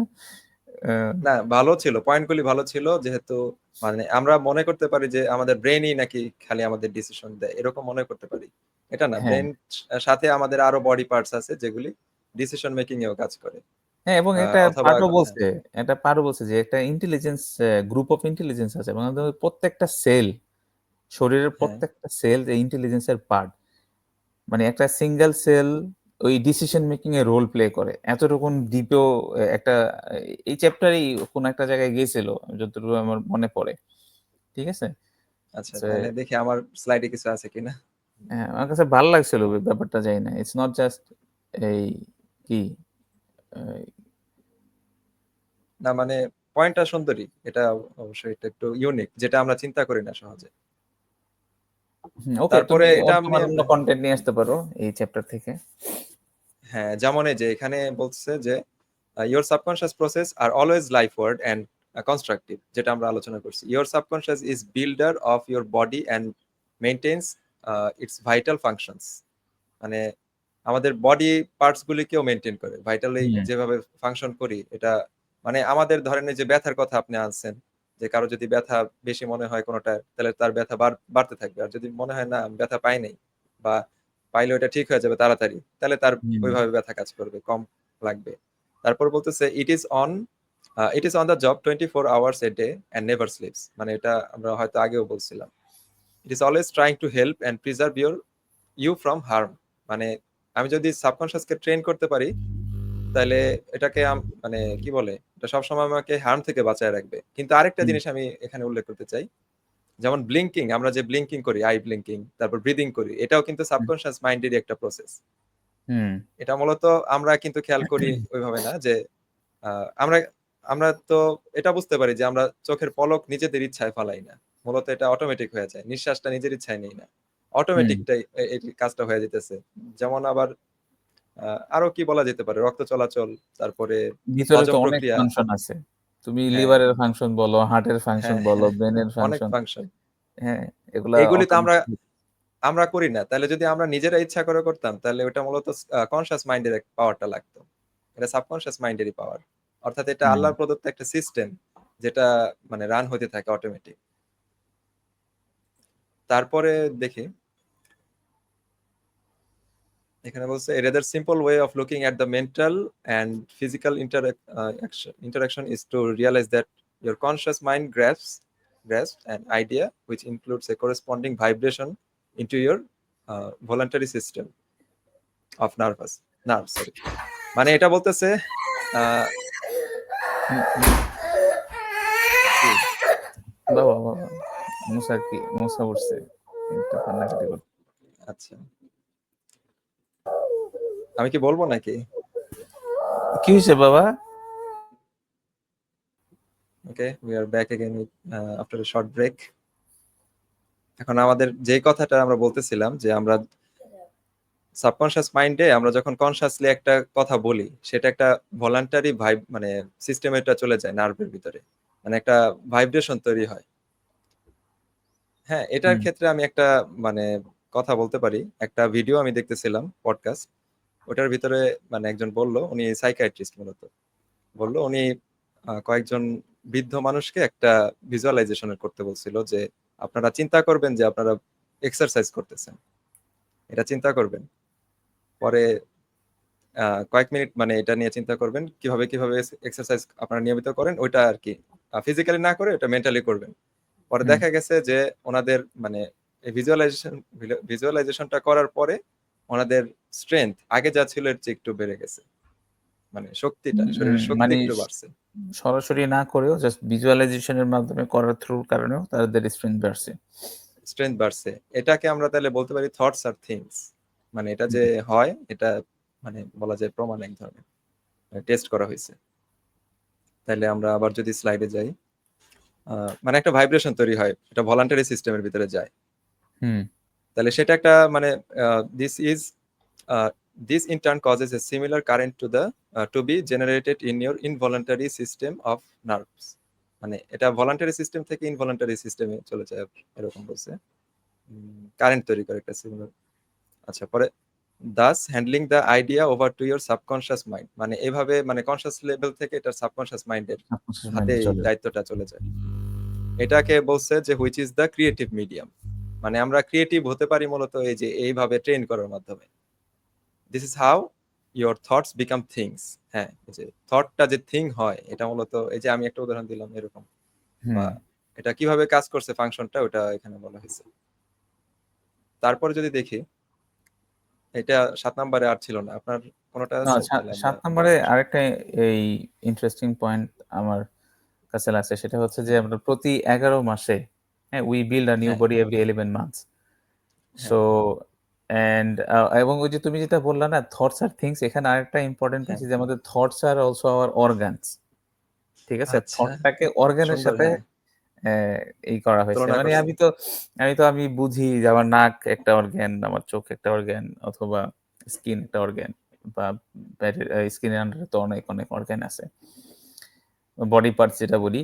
থটটাকেও একটা অর্গানের সাথে কম্পেয়ার করা হয়েছে, এটা আমাদের পার্ট, ঠিক আছে, বডিরই পার্ট। এবং এটা ভালো, মানে জিনিসটা একটু নতুন চিন্তার আর কি। হ্যাঁ, মানে আমরা তো এইভাবে চিন্তা করি না যে থট আমাদের একটা অর্গান, অর্থাৎ অর্গানের কাজটা কি, মূলত বডিকে ফাংশন করে, তাহলে থটও তো বডিকে ফাংশন করে। থট তো বডির মানে পুরাই ফাংশন করে। এটা তো এই বইয়েরই মূল কথা, যে আমরা যেটা বলতেছি যে থটটাই পুরা বডির সমস্ত ফাংশন এসে আসলে মানে সেন্ট্রাল অফ দ্য অর্গান বলা যায়। হ্যাঁ, ঠিক আছে, সেন্ট্রাল বলা যায়। আবার আমরা এটার সাথে আরেকটা শব্দ রিলেট করতে পারি, ইংলিশে একটা শব্দ আছে অর্গানাইজেশন। অর্গান থেকে মূলত এই শব্দটা আসছে, অর্গানাইজেশন। মানে অর্গানের কাজ কি, যে প্রত্যেকটা অঙ্গ প্রত্যঙ্গ মানে বডিকে ফাংশন করবে। তাহলে বিজনেসেও অর্গানাইজেশনের মানে হলো বিজনেসটাকে, অর্গানাইজেশন অর্থাৎ অঙ্গ প্রত্যঙ্গ গুলো বিজনেসটাকে ড্রাইভ করবে মূলত এটা। হ্যাঁ, মানে অর্গানগুলোকে সুন্দরভাবে কাজে সেটাকে এই ফরওয়ার্ড মুভিং করা, ফরওয়ার্ড করবে। হ্যাঁ, সো এখানে আরেকটা জিনিস যেটা বলতেছি যে এখন যেহেতু থট আমাদের অর্গান, বা আমরা ওদের মানে ফিজিক্যাল বডি বলি বা মেন্টাল বডি বলি, তো সেটা আমরা প্রত্যেক 11 মাসে বিল যদি করি, তো ওরা মানে যে বলতে চাইছে যে আমি আজকে যেটা, সেটা আমি জাস্ট 11 মাস আগেই আমার এটা তৈরি হয়েছে। সো আমার ভিতরে যদি এখন কোনো জেলাসি থাকে, আমার ভিতরে যদি এখন কোনো ইল উইল থাকে বা নেগেটিভ কিছু থাকে, তার মানে এটা আমি বিল করছি। এবং হ্যাঁ, এটা আমি আবার চাইলে রিবিল্ড করতে পারবো, কারণ এরকম না যে এটা করতে অনেক সময় লাগে। আমি 11 মাসের মধ্যেই হয়তো বা কমপ্লিট একটা চেঞ্জ নিজের মধ্যে আনা সম্ভব। মানে আমার কাছে মনে হয়েছে, আচ্ছা। যেহেতু এটা হ্যাঁ, এটা ঠিক আছে। ভাই 11 মাসের আপনার মানে মধ্যে। সাউন্ডটা একটু কম আসতেছে আগের তুলনায়। ও আচ্ছা, আমি বুঝতে পারছি, এটা ওই ইয়াটা চলে গেছে। হ্যাঁ, তো মাইকটা দূরে চলে যেহেতু গেছে। হ্যাঁ। 11 মাসে আমি এই মানে যেহেতু আমার বডি রিফর্ম হয়, নতুন ভাবে বিল্ড হয়, হুম, তার মানে হচ্ছে যে আমি যদি ওইভাবে সিনক্রোনাইজ করি, আমি যদি আমার মানে থটটাকে ওইভাবে চেঞ্জ করি, তাহলে আমি মানে সাইকোলজিক্যালি একটা নতুন মানুষ হতে পারবো। এবং সেটা ডেফিনেটলি যদি আমি অন্যভাবে আমার ফিজিওলজিক্যাল চেঞ্জেস উপরে ফোকাস করি, তাহলে 11 মাস পরে হয়তো বা আমার ফিজিওলজিক্যালি আমি একটা কমপ্লিট চেঞ্জ নিয়ে আসতে পারবো। হ্যাঁ। আচ্ছা, তাহলে আমরা যদি স্লাইডে আবার দেখি। আপনার স্লাইড থেকে কিছু বলবেন নাকি আমি আবার না, আমার এই নাম্বার চ্যাপ্টারের পার্ট মোটামুটি শেষ। চ্যাপ্টার শেষ? 8 তুমি 8 তাহলে আমরা করতে পারো। দেখি। মানে এটার নাম হচ্ছে যে how to get the results you want. এখন এখানে যে রাইটার যেখানে একটা লেখায় বলতেছে, if you get into a taxi and give half dozen, মানে এই ঘটনাটা আমি ইংলিশে না বলে বাংলায় বলি, যে হুম, একজন ড্রাইভারকে যদি আমি আহ, আহ, একটা মানে ধরেন আধা ঘন্টার একটা রাস্তা যাওয়ার জন্য আমি প্রথমে রাজি করাইছি, পরে যদি ডিরেকশন দিতে থাকি যে 10টা 12টা এরকম যদি ডিরেকশন দেই, রাইটার তো মূলত কোন দিকে যাবে? একজন ড্রাইভারের কাছ থেকে একটা ডেস্টিনেশনে আপনাকে নিয়ে যাওয়া, অর্থাৎ হুম, একটার পরে একটা এভাবেও হইতে পারে, ওটা সমস্যা নাই, কিন্তু মূলত একটা ডেস্টিনেশনে তো যেতে হয়। তাই হুম, আমি যদি বারবার ডেস্টিনেশনটাকে মানে দূর করে দেই, যে অর্থাৎ মানে বিভিন্ন ডেস্টিনেশন দিয়ে দেই, তা সে ওটাকে ফলো করতে পারবে না। তখন সে বিরক্ত হুম, হয়ে এরকমও করতে পারে যে আমি আর যাবো না, আপনার ডিরেকশন তো একটার পর একটা চেঞ্জ হইতেছে। হুম, হ্যাঁ, তাহলে স্বাভাবিক। আপনার হ্যাঁ, যেটা আপনি যে জায়গায় যেতে চাইতেছেন সেই জায়গায় মূলত আমিও নিতে পারবো না, আর আমারও ওইভাবে মানে সময় নষ্ট হতেছে, এরকম বলতে পারে। ওই যে মানে যেটা বলছে যে আসলে ওই তখন সে কোথাও যাবে না। আমার কাছে এই ইয়াটা খুব হ্যাঁ, ইন্টারেস্টিং কোথাও লাগছে। যাবে না। মানে ইউ আর গোইং এটার নোহোয়্যার। সাথে আমরা হ্যাঁ, এটার সাথে আমরা এটা মিলাইতে পারি যে আমরা যদি মানে এটা আনার কারণই এটা, যে আমরা যদি সাবকনশিয়াস মাইন্ডকে ব্যবহার করতে চাই, তাহলে আমাদের মানে আমাদের ডিসিশন যেটা নেই আমরা মূলত এটার প্রতি আমাদের অটল থাকতে হবে। এবং অর্থাৎ গোল ঠিক বারবার করা আমাদের ইম্পোর্টেন্ট। ডিসিশন চেঞ্জ এবং করা যাবে লাইফের, হ্যাঁ, যে এখানেও ইম্পোর্টেন্ট যে লাইফের গোলটাও সেম। মানে একটা ডেস্টিনেশন হ্যাঁ, সেট করা উচিত। এখন আমি যদি মানে ডাক্তার হইতে চাই সাপোজ, আমি যদি প্রফেশনাল ওয়েতে যদি চিন্তা করি, আমি যদি একসাথে ডাক্তার, ইঞ্জিনিয়ার, তারপরে হচ্ছে আর্টিস্ট, মানে সবগুলা হইতে চাইলাম ১০০ টা ভ্যারিয়েন্ট। হ্যাঁ, আল্টিমেটলি আমি কিছুই হতে পারবো না। না আমি ডাক্তার হতে পারবো, না আমি ইঞ্জিনিয়ার হতে পারবো, না আমি হইতেছি একজন কি বলে এই কি সাইকোলজিস্ট, প্রফেসর হতে পারবো বা সাইকোলজিস্ট হতে পারবো। প্রফেসর। হ্যাঁ, সো কিছুই হওয়া হয় না। হ্যাঁ, যদিও অনেক বড়, বড় এই স্কলার আছেন, বড়, বড় মনীষীরা আছেন বা ব্যক্তিবর্গ আছেন যারা হয়তোবা ৩-৪ টা ফিল্ডকে অ্যাচিভ করছেন। বাট পলিম্যাথ মানুষ কেউ, আছে। হ্যাঁ, কিন্তু ১০, ১২, ১৫ টা কিন্তু হয়তোবা কারো ক্ষেত্রে সম্ভব না। হ্যাঁ? এবং মেক্সিমাম ক্ষেত্রেই দেখা গেছে মানুষের ২ টা ৩ টাই হওয়া সম্ভব না। একটাতেই সাধারণত ম্যাক্সিমাম কনফাইন ক্ষেত্রে। থাকে। হ্যাঁ, ১-২ টার মধ্যেই। সো এখন সেটাকে যদি আমি ১০-১২ টা ডিরেকশন দিয়ে রাখি আমার আমার লাইফকে, যে আমি একই সাথে সবগুলা করতে চাই। আল্টিমেটলি দেখা গেছে আমি কিছুই হব না। That was the main point. And that's why it's important hmm, to have a specific goal এবং ওই দিকে ফোকাস করা। এবং ওই গোলটাকে অ্যাচিভ করার জন্য আমার লাইফের অন্যান্য জিনিসগুলাকে ওই ফোর্স এর সাথে অ্যালাইন করা, যাতে আমি হ্যাঁ, ওই দিকে আ করতে পারি। এজন্য গোল মেকিং ইস ভেরি ইম্পোর্টেন্ট। হ্যাঁ। মানে হ্যাঁ, বলতে পারি আমরা মানে আমরা যেটা চাইতেছি ওটা আমাদের নিয়মিত ফিট হুম, করতে এবং হবে ব্রেনকে। এই চ্যাপ্টারের সাথেও কিন্তু কানেক্টেড যে how to get the results you want. তো আমি যদি রেজাল্টটাকে আমি হ্যাঁ, আমার মতো করে চাই, এটার একটা প্রায়োরিটি হইতেছে যে আমি কোন রেজাল্টটা চাইতেছি। I হুম, can't expect সেটাই। মানে মাল্টিপল রেজাল্টস। হ্যাঁ, একটা রেজাল্ট বলতে এখানে যে একটা দা গোল আরকি। রেজাল্টের কথা, মানে এখানে যদিও প্রেজেন্ট মানে প্লুরাল ইসে বলা হয়েছে, প্লুরাল ফর্মে, যে হুম, দ্য রেজাল্টস। এখন আমরা একটা কাজের সময় একটা কাজ করব, অর্থাৎ যখন ধরেন আপনার এখন পড়ার সময়, তাহলে ওই সময়টা পড়বো। এখন আমার কাজের সময়, অন্য কাজ করার সময় ওটা করব, মানে একটা কাজের সাথে একটা না মিলানো, এটাই বা আমাদের যে বলতে আউটকাম চাইতেছি। গুলা চাই, যেগুলাই হ্যাঁ, ওই আউটকাম গুলা স্পেসিফিক হওয়া উচিত আরকি। হ্যাঁ, কারণ আমাদের গোল তো শুধু একটা থাকে না। প্রফেশনালি চিন্তা করলে হ্যাঁ, একটা গোল। আমাদের তো আরো অনেক গোলস থাকতে পারে লাইফে। সোশ্যাল হ্যাঁ, পার্সপেক্টিভ এ গোল থাকতে পারে। ফ্যামিলি পার্সপেক্টিভ এ গোল থাকতে পারে। পার্সোনাল থাকতে পারে। ওয়েল বিং এর পার্সপেক্টিভ এ গোল থাকতে পারে। সো প্রত্যেকটা গোলকে এখানে ওই রেজাল্টস টা বলতে আমি যেটা বুঝি ওই দিকে ইঙ্গিত করছে আরকি। রেজাল্টস বা হ্যাঁ, ওই অন্যগুলা গোলস হইতে পারে, অন্যগুলো আউটকাম হইতে পারে যেগুলো আমি এক্সপেক্ট করি, বাট হোয়াট এভার ওই প্রফেশনালি আমি যদি 10টা এক্সপেকটেশন বিল্ড করে রাখি তাহলে সেটা মানে seem to going no wire. হ্যাঁ, হ্যাঁ। এটা ওকে। আচ্ছা, তারপরে আমরা যদি দেখি মানে ক্লিয়ার কাট একটা আইডিয়া দিতে হবে মাইন্ডকে এইভাবে। হুম, এক্স্যাক্টলি। সবসময় এটার কথা বলা হয়েছে।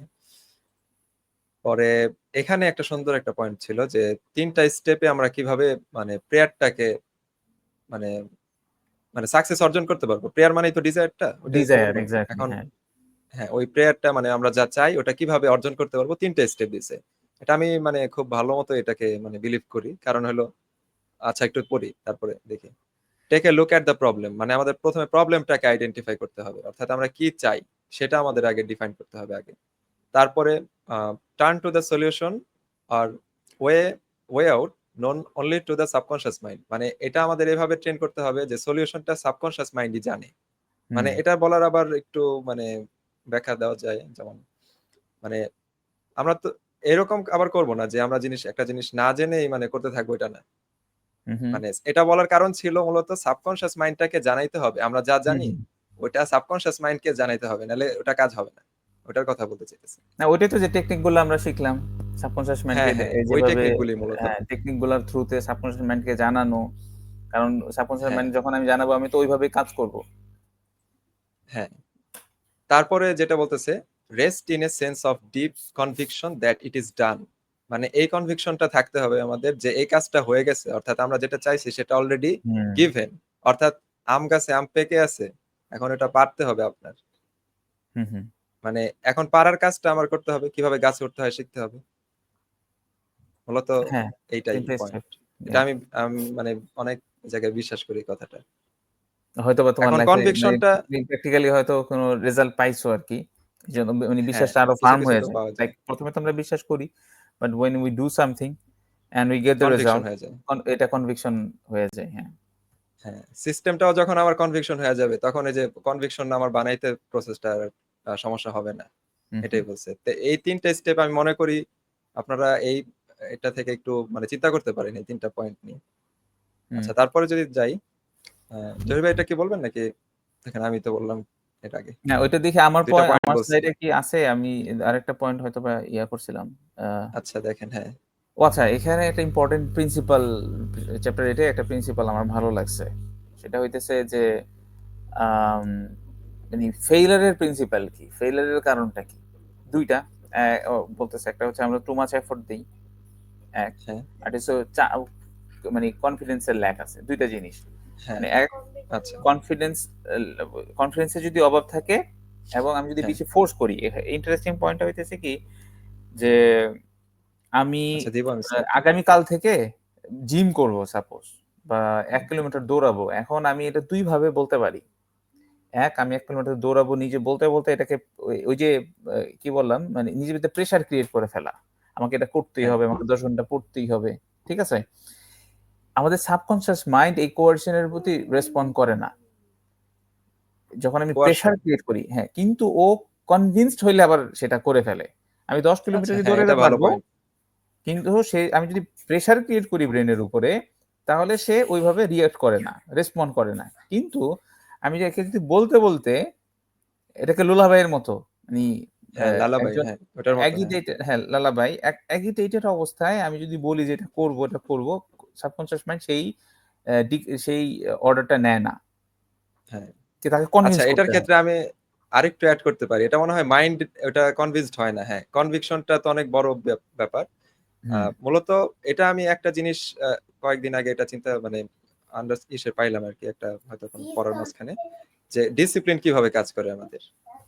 হুম, ডিসিপ্লিনটা মূলত আমাদের ফিজিক্যাল যে এফোর্টটা, এটা আমরা যত মানে একটা সময় কিন্তু আমরা মানে যেহেতু ফ্র্যাজাইল আমাদের বডি, একটা সময় কি বলে এনার্জিটা মানে কমে যায় আমাদের।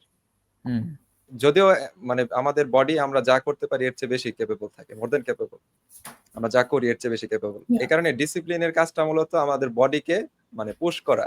যে ধরেন এরকম একটা উদাহরণ দিই। ধরেন আমি আ আ টানা ৪ ঘন্টা পড়বো। এখন আমার ১ ঘন্টা পড়ার পরে এরকম লাগতেছে যে আমার শরীরে হয়তো ভাল লাগতেছে না বা একটু মনে চাইতেছে যে না পড়ি বা পরে পড়ি। হুম। তো ওটা যদি আমি আধা ঘন্টা আরেকটু ক্যারি করে নিতে পারি, যে অর্থাৎ আমার খারাপ লাগতেছে, তারপর আধা ঘন্টা আরো পড়বো, হয়তো আধা ঘন্টাও সময় লাগবে না, 10-15 মিনিট পরে আবার আমি আগের ফ্লোতে চলে যেতে পারবো। হ্যাঁ, হ্যাঁ, ট্রু। ইউ একদম এটা আমিও ফিল করছি। হ্যাঁ, এটা হ্যাঁ, হয় এটাই বাস্তব। আর কি বললাম। এটা তখন আবার মানে আমি যখন বারবার এটা করতে থাকবো, তখন আমার মাইন্ডও এটা নিয়ে নিবে যে আমি এটা পারি, অর্থাৎ সাবকনশিয়াস মাইন্ড এটা তখন আবার সায় দিবে, মানে হুম। কনভিকশন এটা তখন একটা তৈরি হয়ে যাবে। আচ্ছা, পরে বলেন কোন। হ্যাঁ, আমার মোটামুটি এই পয়েন্টগুলো শেষ। তুমি চ্যাপ্টার 9-10 গুলো একটু কভার করো। আমি তোমার সাথে দেখি কোনভাবে এড করতে পারি কিনা। আমি আর স্লাইড তৈরি করি নাই। আচ্ছা, তাহলে আমরা দেখি যে এখানে বলছে the conscious mind is submerge to a great extent when it is sleepy in a sleepy state. মানে যখন স্লিপি স্টেটে থাকে তখন এটা হুম, হুম। কি বলে, দ্য মানে কনসিয়াস ওই মাইন্ড ইজ সাবমার্জড, ইয়াগুলা নেই, অর্ডার নিমজ্জিত গুলা থাকে নেই। আর কি। এটা হচ্ছে ওই যে স্লিপিং হ্যাঁ, এই বোডিয়ান টেকনিকের সাথে কানেক্টেড। ওই ওটা ওই হ্যাঁ, লাইনটা হ্যাঁ, ৭ নাম্বার চ্যাপ্টারে যেটা আলোচনা করা হয়েছে ওইটাই এখানে আবার বলা হয়েছে। হ্যাঁ, যা বলা হয়েছে এরকম যে the best time to impregnate, ওই যে আপনি যে কথাটা আনছিলেন, your subconscious is prior to sleep. মানে এটা আবার বলছে যে এটার গুরুত্বটা কত, এই কারণে হয়তো আনা আছে যে হুম, প্রায়র টু স্লিপে আমাদের যে এটা বেশি, মানে প্রেগনেন্সির যে ব্যাপারটা ওটা বেশি থাকে, মানে সহজে আমরা এটা প্রেগনেন্ট করতে পারি চাইলে। তারপর hmm, the reason for this is that the highest degree of outcropping of the subconscious occurs prior to the sleep and just after we awaken or wake up। মানে যখন ঘুম থেকে উঠি তখন ওই স্টেটটা আমাদের থাকে, তখন ক্ল্যাটার্ড হুম। ব্রেন থাকে না আমাদের। এই কারণে আমরা এই দুইটা সময় আমাদের মাইন্ডকে ট্রেন করতে পারি, এটার কথাটা বলা হয়েছে।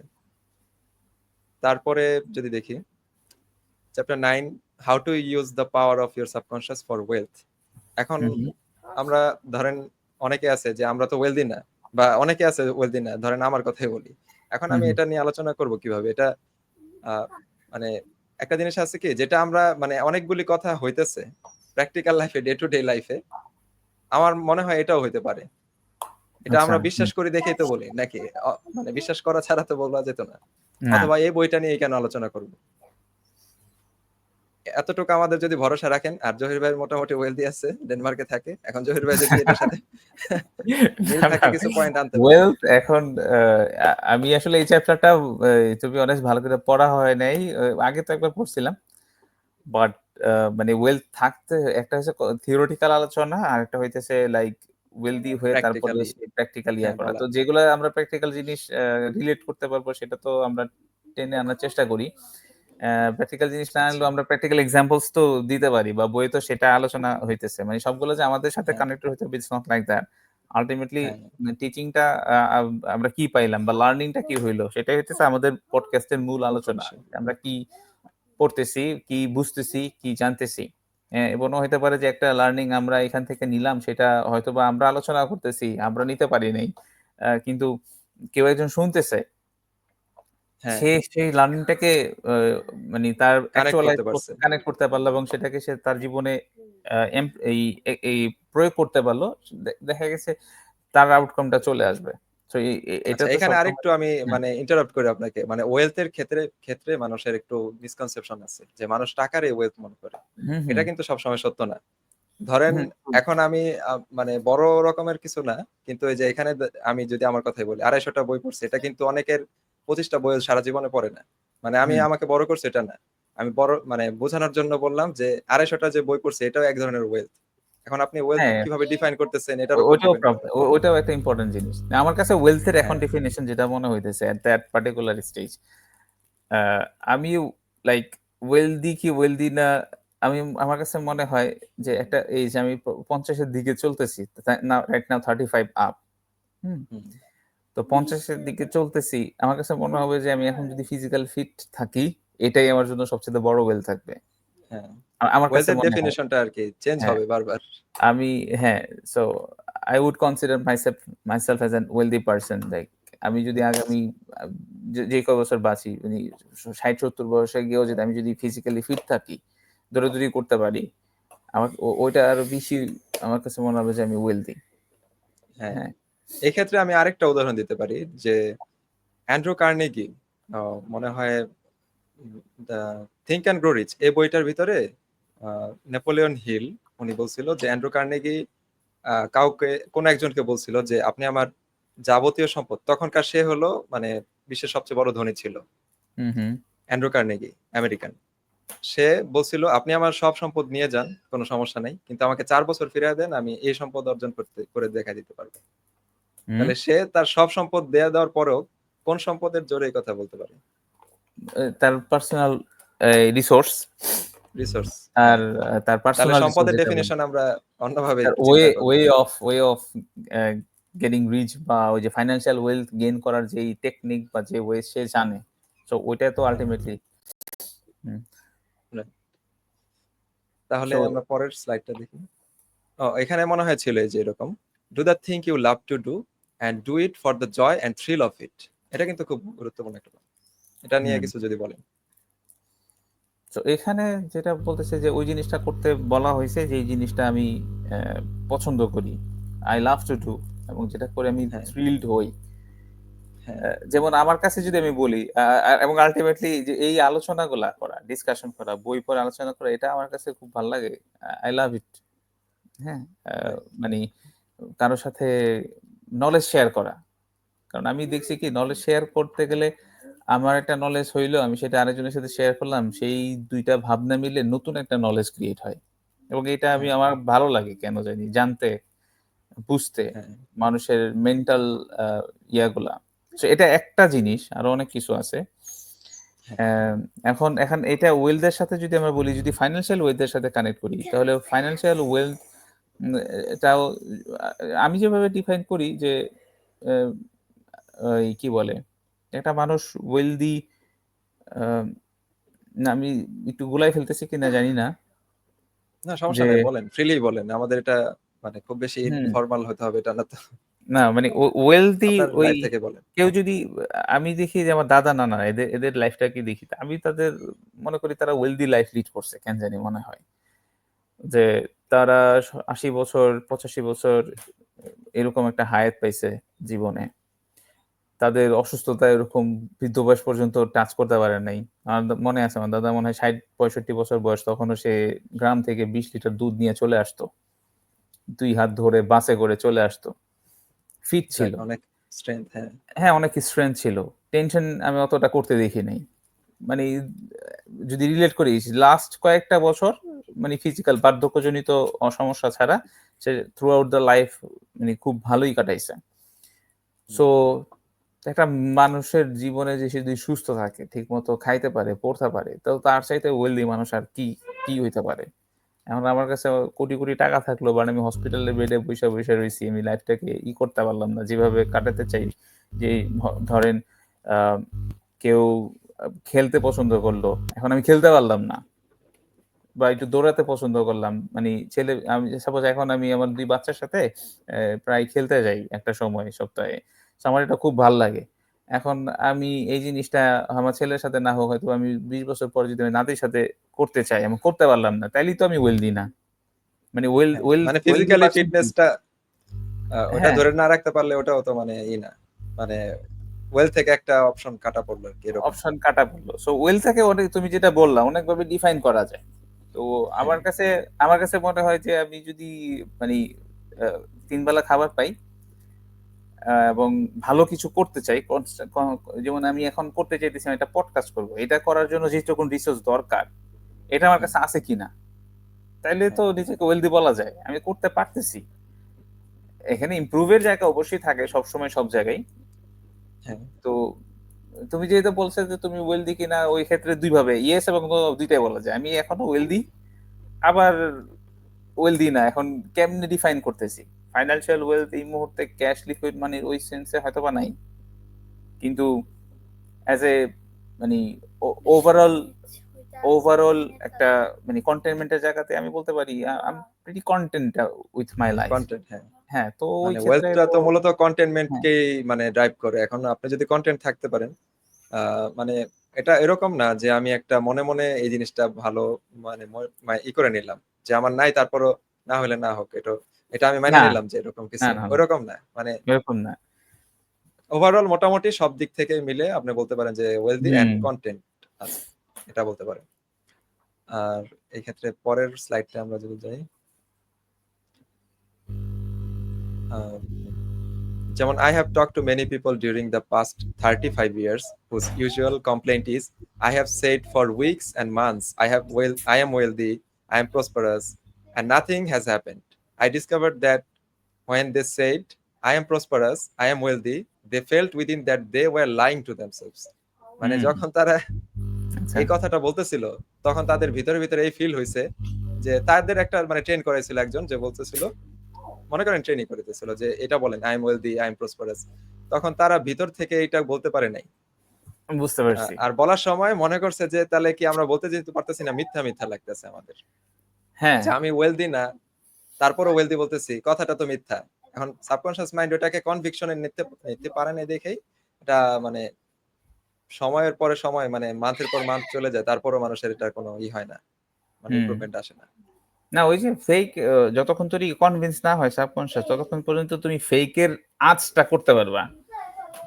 হ্যাঁ সাপোজ আমি কন্টেন্ট, আমি হ্যাপি, ওই যে তোমাকে ওই যে আলহামদুলিল্লাহর কথা বলছিলাম না, যে ঘটনাটা, যে হ্যাঁ আলহামদুলিল্লাহ ভালো আছি, এটা হয়তো বা অনেকে রিলেট করতে পারবে না, আগের যে গত পর্বে ছিল আমাদের। গত পর্বে ছিল। সো আমি যদি আলহামদুলিল্লাহ ভালো আছি এটাও মানে কনভিন্স না হই, তাহলে কিন্তু আমার কাছে ফেক লাগবে এই এই হ্যাঁ ডিক্লারেশনটা। হুম আর এটা এটা যখন আপনি বলবেন, আমি এটা প্র্যাকটিস করছি বা ফিল করি দেখে বলতেছি, যে যখন এটা আসলেই বলতে পারবেন, ধরেন একটা ব্যথা পাইছেন তখন আলহামদুলিল্লাহ কেন বলবেন, যে ব্যথাটা হুম তো গুরুতর হইতে পারতো। এক্স্যাক্টলি। এটা ফিল করে যদি বলেন, আমার মনে হয় ওই ক্ষেত্রে তখন আপনার তখন যে আলহামদুলিল্লাহ ভালো লাগবে। You don't fake it. Fake it, don't fake it. হ্যাঁ তারপরে আমরা দেখি পরের স্লাইডটা, চ্যাপ্টার 8 ছিল নাকি 9 ছিল, 9 হ্যাঁ। এখানে একটা কথা বলা হয়েছে যে টু হিম দ্যাট হ্যাজ, মানে হ্যাজ বা হ্যাভ, হিম হি হ্যাজ আর কি, হ্যাজই হবে, the feeling of wealth, more wealth shall be added, মানে যার সম্পদ আছে অথবা মানে ফিলিং আছে ওয়েলথের, তার সম্পদ আসবে, আরো সম্পদ আসবে, এটা বলছে। আর আর টু যার হিম ঘাটতি মানে যার ফিলিং আছে তার কাছে ঘাটতি আছে, ঘাটতি আসবে।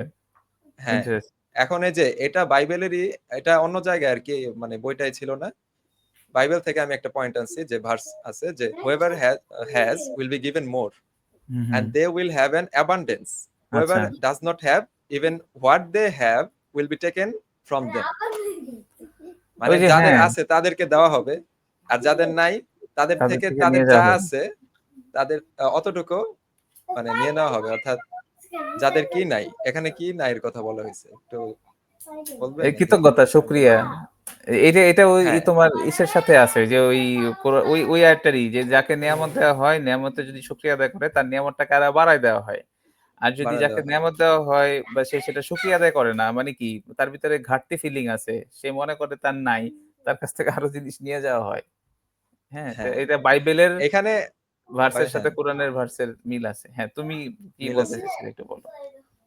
মানে এখানে আরেকটা পয়েন্টও আমরা বলতে পারি যে আমরা আমাদের মাইন্ডকে মানে এখানে হ্যাজ বলতে, হুয়েভার হ্যাজ, এটা বলতে আমরা বলতে পারি যে আমরা সাবকনশিয়াস মাইন্ডটাকে ট্রেন করতে পারছি, ওই মাইন্ডটা হ্যাজ মানে ওইটার থাকার কথা বলতেছে, ও আচ্ছা, আচ্ছা। যে যার ওই আচ্ছা। মাইন্ডটা আছে তাকে দেওয়া হবে, আর যার নাই, ওই মাইন্ডটা যে হ্যাঁ, হ্যাঁ। ক্রিয়েট করতে পারে নাই, সে কিন্তু ধরেন এখন মিডিয়াম লেভেলে আছে, ধরেন লোয়ার মিডল ক্লাস পরিবারে বা মিডল ক্লাস পরিবারে, সে কিন্তু এমন আছে যে পুয়ার হয়েও যেতে পারে, মানে হুম, ফাইন্যান্সিয়ালি যদি স্পিকিং হুম, হুম। বলি। ওটার কথা আমি একটা পয়েন্ট আমি মানে মোটামুটি এই আয়াত মানে আয়াত বলতে ভার্স আর কি, আয়াতই বাইবেলে এটা রিলেট করতে পারছি। আর আমাদের কোরআনে যেটা আছে আমি ওটাও দেখাই, কোরআন থেকে। আচ্ছা কোরআনের একটা ছিল তো, হ্যাঁ, এই তোমার আগের স্লাইডটিতে। এই যে এটাই তো। এটা ও না, এটা না। ডানে, ডানে আরেকটা। এইটা, এইটা। আরেকটা, ও এটা এটা হ্যাঁ আবার চলে যাচ্ছে। এটাই তো, এটা না? হ্যাঁ, এটাই। হ্যাঁ এখানে বলা হয়েছে and each person will only have what they endeavor towards, মানে প্রত্যেকটা মানুষ তাই পাবে যা সে চেষ্টা করবে। হুম। এটা কিন্তু আমাদের যে 53 নাম্বার সূরার কত নাম্বার যেন আয়াত ছিল, 39 সূরা নাজম মনে হয়। এটা একটা পডকাস্ট আমি দেখলাম কালকে, এটার পরে ওই সময় ওইটা থেকে পয়েন্টটা পাইছি। ওকে। এমনি আমাদের কোরআন তো পড়া যাদের হয় তারা তো জানেনি। তারপরে আমরা যদি স্লাইডে যাই, মানে এখানে কিছু বলবেন যে মানুষ যা চায় মানে তাই পায় যা সে করে, এটার নিয়ে কিছু বলার আছে? না, আমরা অলরেডি এগুলো আলোচনা হয়েছে। আলোচনা করছি। মানে আজকের আচ্ছা, আমাদের ভিতরে সময়ও এগুলো আলোচনা খুব আসছে। আগে হ্যাঁ, গেছে সময় ১ ঘন্টার উপরে। আচ্ছা, আমরা তুমি পরে ১০ শেষ করে দেব নাম্বারের এগুলো। হ্যাঁ, ১০ নাম্বারের কিছু ইম্পোর্টেন্ট পয়েন্টস। আচ্ছা, your right to be rich. মানে আমাদের প্রত্যেকেরই রাইট আছে রিচ হওয়ার। এখন রিচ বলতে আমরা ওয়েলথ এর ডেফিনিশন বা এগুলি আমরা বুঝছি যেহেতু, রিচ বলতে ধনী, টাকা পয়সায় শুধু ধনী ওটা বোঝায় না, হুম, সার্বিকভাবে ধনী হওয়াকে বোঝাইছে। আচ্ছা, যাই হোক, আমরা যদি ফাইন্যান্সিয়ালিও বলি তাহলেও এটার সাথে এটা মিলে। যেমন your desire to be rich is a desire of a for a fuller, happier, more wonderful life. It is a cosmic urge. মানে এটাকে হুম, বলতেছে কসমিক আর্জ। মানে আল্লাহ প্রদত্ত একটা আমাদের, মানে এটার দিকে ড্রাইভ করি আমরা। মানে হুম। রিচ হওয়ার জন্য যে তাড়না বাসনা এগুলি আমাদের ভিতরে থাকে, এটা বলতেছে। মানে রিচনেস বলতে আমি কিন্তু টাকা মানে পয়সার কথা এটা হ্যাঁ, বলতেছি না। আল্লাহ পাওয়া, আল্লাহকে পাওয়া ওটাও তো রিচনেস। যে রিচনেস আল্লাহ পাইছে তার তো আর, মানে তার চেয়ে বড় ধনী তো আর কেউ নাই। হ্যাঁ, প্রত্যেকটা ফিল্ডেই তো একটা মানে রিচ হওয়ার জায়গা আছে। মানুষের লাইফ জায়গা তো আছে, শুধু হ্যাঁ। মানে একটাই জায়গাতে কনফাইন্ড না, বাট স্টিল আবার যারা শুনতেছে হয়তোবা চিন্তা করতে তাহলে হয়তোবা ফাইন্যান্সিয়াল গেইন করার কোনো স্কোপ মনে হয় নাই। তাইলে আর এটা শুনে লাভ না, নাই। অন্য এটা সব, ধরনের রিচনেস আমি চাই না। But it includes financial richness and other types of richness as well. হ্যাঁ, ইয়েস।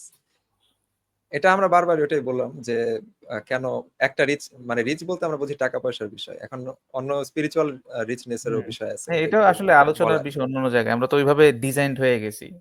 হয়তোবা হ্যাঁ, রিচনেস আসলেই টাকার পিকচারটা ভিজুয়ালাইজ করতে পারি। বা ভিজুয়ালাইজ হয়ে যায়। That's a problem. That's a big problem. Hmm? হ্যাঁ, এটা কারণ আমরা বলতে পারি আমরা সাবকনশিয়াস মাইন্ড থেকে এই প্রবলেমটা ক্রিয়েট হয়েছে। যেহেতু আমরা কনসিয়াসলি এটা চিন্তা করি না। আমাদের মাথায় স্ট্রাইক করে রিচ শব্দটা আসলেই টাকা পয়সা, এরকম ডলার একটা সাইন জিনিস এগুলি আমি এখানে আসে। একটা পয়েন্ট বলতে চাই। এরকম একটা জিনিস ভিজুয়ালাইজ করি যেটার আসলে কোনো মূল্যই নাই। মানে আমরা মানে টাকা টাকার কিন্তু আসলে কোনো ইন্ট্রিনসিক ভ্যালুই নাই। ইন্ট্রিনসিক, হ্যাঁ, ইন্ট্রিনসিক ভ্যালু নেই। তো আমাদের পিকচারটাই কি তৈরি হয়? Richness when we see a lot of money. So আমাদের সাবকন্সিয়াস মাইন্ডে এরকমভাবে প্রোগ্রাম যে আমরা ফেক একটা মানে জিনিসটাকে আমরা মোর দ্যান রিয়ালিটি করে রিচ নিছি। মোর দ্যান রিয়ালিটি করে নিছি। মানে রিচের ডেফিনিশন ওটাকে বানায় ফেলছি। দিস ইস মানে হ্যাঁ, এটা হিউম্যান একটা মানে হিউম্যান কি বলে? মানব জাতির হিউম্যানিটির জন্য একটা আ মেজর এরর বলা যায়। মেজর এরর এবং এটা তো মানে খুবই কি বলে? অ্যালার্মিং একটা ব্যাপার। Why would we hmm, consider something as like such valuable which does not have any value at all? ওটা জাস্ট একটা সাইন। এটা তো অনেক আলোচনার কনসেপ্ট ব্যাপার। আসলে। অন্য একটা জিনিসে হয়তোবা কখনো যদি আলোচনা আসে করা যেতে পারে। Why we হ্যাঁ, should এটা not consider money as something, why should not we value money the way we value পারসেপশনটা আর কি আমাদের, এটা ourselves? নিয়ে একদিন আলোচনা করব যদি কোনো পয়েন্টে আসে। হুম, আচ্ছা, পরে আমরা দেখি যে কসমিক আর্চ, এটা একটু মনে রাখবো আমরা। আচ্ছা, by making money your sole aim. মানে এটা বলছে যে আমি একটা রং ডিসিশন নিব যদি আমি মানি মেক করাকে আমাদের জীবনের একটা প্রধান মানে ইচ্ছা এটা করে নিই, এইম লক্ষ্য হ্যাঁ, করে নিই। তারপর বলছে your thought, sorry, you thought that that was all you wanted. মানে আমি বা আপনারা সবাই আর কি হয়তো এই চিন্তাই করতে পারেন যে আমি মানিয়ে চাইছিলাম, মনে হয় এরকম। মানে আসলে কিন্তু হুম, আমাদের ভিতর থেকে যে আর্জ, কসমিক আর্জের যে কথাটা আসছে যে এখানে, আমাদের মূলত আমরা যখন এই দিকে কানেক্ট হতে পারি, মানে সবকিছু মিলায়, তখন আমরা রিচ হই। আর তখন মানে হুম। আমাদের ফুলফিলমেন্ট এগুলি আসে।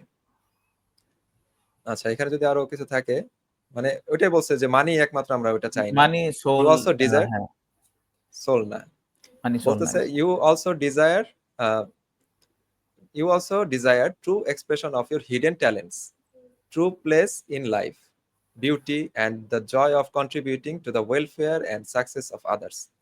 মানে যখন আমরা এই জিনিসগুলি করি, আমাদের মনে হয় একটা টাকা অর্জনের চেয়ে বেশি ফুলফিলমেন্ট আসে। মানে হুম, যাদের হয় তারা কিন্তু রিলেট করতে পারবে। রিলেট করতে পারবে এক্সাক্টলি। আমি যদি একটা হ্যাঁ, উদাহরণ দিই, হঠাৎ করে মনে পড়ল। একটা বাচ্চা সে খুব প্লেফুলনেস থাকে। সকালবেলা ঘুম থেকে উঠে সারাদিন খেলে, তারপরে হইতেছে মানুষজনের সাথে দুষ্টামি করে, হ্যাঁ? তারপরে হইতেছে কোথাও ঘুরতে যায়, আত্মীয়স্বজনের সাথে ঘুরতে যায়। তার কিন্তু ৳১ লাগে না। সে সে কিন্তু টাকা সেটা ডিলও ঠিক করে আছে। না। হুম, মানে টাকা দিয়ে সে কিনেও না। তারপরে দেখবে সে হাসতেছে, আনন্দ করতেছে। তা সে কি রিচ না? বা হ্যাঁ, ১০০ বছর কাইন্ড অফ আগে, রিচ। মানে ১০০ বছর না, ১০০০ বছর আগে, কয়েক হাজার বছর আগে যখন টাকাই ছিল না দুনিয়াতে, তখন তো রিচ তখন কি মানুষ ছিল। তখন কি রিচ মানুষ ছিল না? ছিল। তাহলে আমরা বলতে পারি টাকা আগে, রিচনেস টাকা কি? যখন ছিল না তখন রিচ ছিল না কেউ। তাই না? এরকম। তো আচ্ছা, রিচনেস টাকাটাকে হইতেছে, আমরা ম্যাটেরিয়াল ওটার সাথেও তুলনা করতে পারি। মানে ম্যাটেরিয়াল গেইনই কিন্তু একমাত্র রিচনেস না। হ্যাঁ, এটা বারবার রাইটার এটা বলতে চাইতেছে।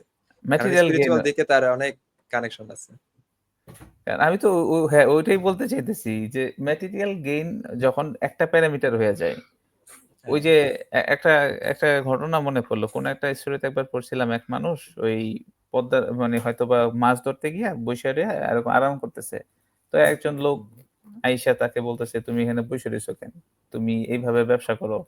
একটা শিপ কিনো বা এটা করো।" আমি জানি না এক্সাক্টলি এক্সাক্ট ঘটনাটা সমস্যা নেই। মনে নাই। "তুমি এটা করো, ওইটা করো, তাইলে তুমি অনেক টাকা পয়সা কামাইতে পারবা।" তো সে বলতেছে, "আমি টাকা কামাই কি করব? এটা করে কি করব?" কয়, "তুমি মানে টাকা কামাবা, তোমার এ এ ইয়া করতে পারবা।" তো মানে একটা ২-৩ টা স্টেপ পরে সে বলতেছে, "তারপর তুমি রিল্যাক্স করতে পারবা। অনেক টাকা থাকলে আচ্ছা, তাহলে তো আমি তাহলে রিল্যাক্সই করতেছি। তুমি রিল্যাক্স করতে পারবা।" তা আমি তো এখন রিল্যাক্সই করতেছি। না, এটা ব্যাপারটা পয়েন্টটা বুঝো? সুন্দর অনেক। মানে গল্পটা আমিও শুনছিলাম। হ্যাঁ, আমি সুন্দর করে বলতে পারি নাই। তো একজন মানুষ না, রিল্যাক্স সুন্দর হইছে। করতেছে এবং যে ব্যক্তি তাকে টাকা আর্ন করতে বলতেছে, সে এন্ড গেম এন্ড রেজাল্টটা কি দেখাইছে? আমি এটা কইরা রিল্যাক্স করতে রিল্যাক্স। চাই। তো রিল্যাক্সেশন তার কাছে আল্টিমেটলি রিচ, টাকা-পয়সা কামানো কেন দরকার? রিল্যাক্স করা দরকার। কিন্তু একটা মানুষ টাকা না কামাইয়া মাছ ধইরা, মাছ খাইয়া, তার পরিবার চালাইয়া সে আবার রিল্যাক্স করতে পারে। তো ওইটা কি হুম, রিচনেস না?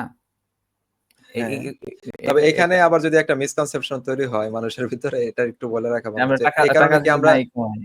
ও হ্যাঁ, আচ্ছা। আমরা কি এই কারণে ম্যাটেরিয়াল গেইন কোনটাই করব না? অর্থাৎ টাকা-পয়সা এগুলির দিকে কামানোর পরে, অর্জন করার পরে কি আমরা এই কাজটা করব না? মানে আ অর্থাৎ এরকমও হইতে পারে যে আমরা অনেক টাকা হইলো, আমরা এখন আ ওটাকে মানে কি বলে লাক্সারিয়াস লাইফ এভাবে লিড না করে আমরা মানে কোন চ্যারিটি করলাম। এরকমও তো হইতে পারে। হুম। ওটাও না, ভালো পয়েন্ট। এটাও মানুষের এটাও লক্ষ্যের হতে উপর পারে। অনেক ডিপেন্ড করে। না, আরেকটা জিনিস হইতেছে যে এখন প্রবলেম হইতেছে সোসাইটি যেভাবে বিল্ড, এখন যদি হুম, তোমার রিল্যাক্স করার জন্য টাকাটাই না থাকে, মানে টাকার অভাবে যদি রিল্যাক্সেশন হারাম হয়ে যায়, তাইলে তো তুমি আবার রিচ নাই। ২ টা ২ জিনিস। হ্যাঁ, সেটাই। রিল্যাক্সেশন আরেকটা যদি জিনিস হারাম, আমি মনে করি হ্যাঁ, বলেন, আপনি বলেন। মানে কথাটা হইতেছে রিল্যাক্সেশন যদি অভাবে যদি রিল্যাক্সেশন চলে যায়, তাইলে তো সেই অভাবটাও রিচনেস না। তাইলে তো ওই অভাবটাও না, কাম্য না। হ্যাঁ। সো এক্ষেত্রে আরেকটা আমার পয়েন্ট মাথায় আসলো। আপনি বলবেন নাকি? না, বলো, বলো। আমি বলে ফেলছি মোট কথাটা। তুমি বলো। আচ্ছা, তাইলে আমি এটা বলতে চাইছিলাম যে সে যে রিচ, ধরেন টাকা-পয়সা এখন তো তার অত ড্রাইভ নাই কামানোর। সে বলতেছে হুম, যে আমি রিল্যাক্সেশন করার মতো আমার টাকা আছে। হুম। মনে করেন হ্যাঁ, হ্যাঁ, হ্যাঁ। নিয়মিত, নিয়মিত এটা চলে যেতেছে। এখন সে তার পটেনশিয়াল টা কিন্তু হারায় দিতেছে তার ওইটা তার থেকে আমি মনে পটেনশিয়াল হারায় করতেছি। দিচ্ছে। হ্যাঁ, ও কারণ আচ্ছা, সে কিন্তু তোমার পয়েন্টটা বুঝতে পারছি এখন। হ্যাঁ। হ্যাঁ, সে কিন্তু ধরেন মানে অনেক টাকা কামাইতে পারতো। তারপরে এরকম মানুষদের জন্য যারা একবারে ধরেন ওই রিল্যাক্সেশন টাও পায় না, তাদেরকে তাদের সুযোগ করে দিতে তাদের জন্য পারতো। সুযোগ করে দিত। এক্সাক্টলি, ইয়া। হ্যাঁ, তাহলে কিন্তু তার জীবনটা মাল্টিপ্লাইড হইতো।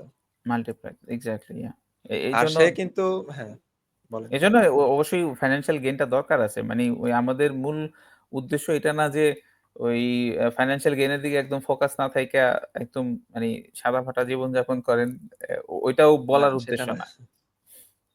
না, আমরা বলতে চাইতেছি একটা ব্যালেন্সড লাইফ লিড করতে হবে। টাকার হুম, পেছনে যাতে এত না ছুটি যে আমাদের রিল্যাক্সেশন এরও টাইম না থাকে, এমনকি আমাদের নলেজের, আমাদের আল্লাহর প্রতি কোনো মানে সময় না থাকে, আল্লাহকে চেনার জন্য।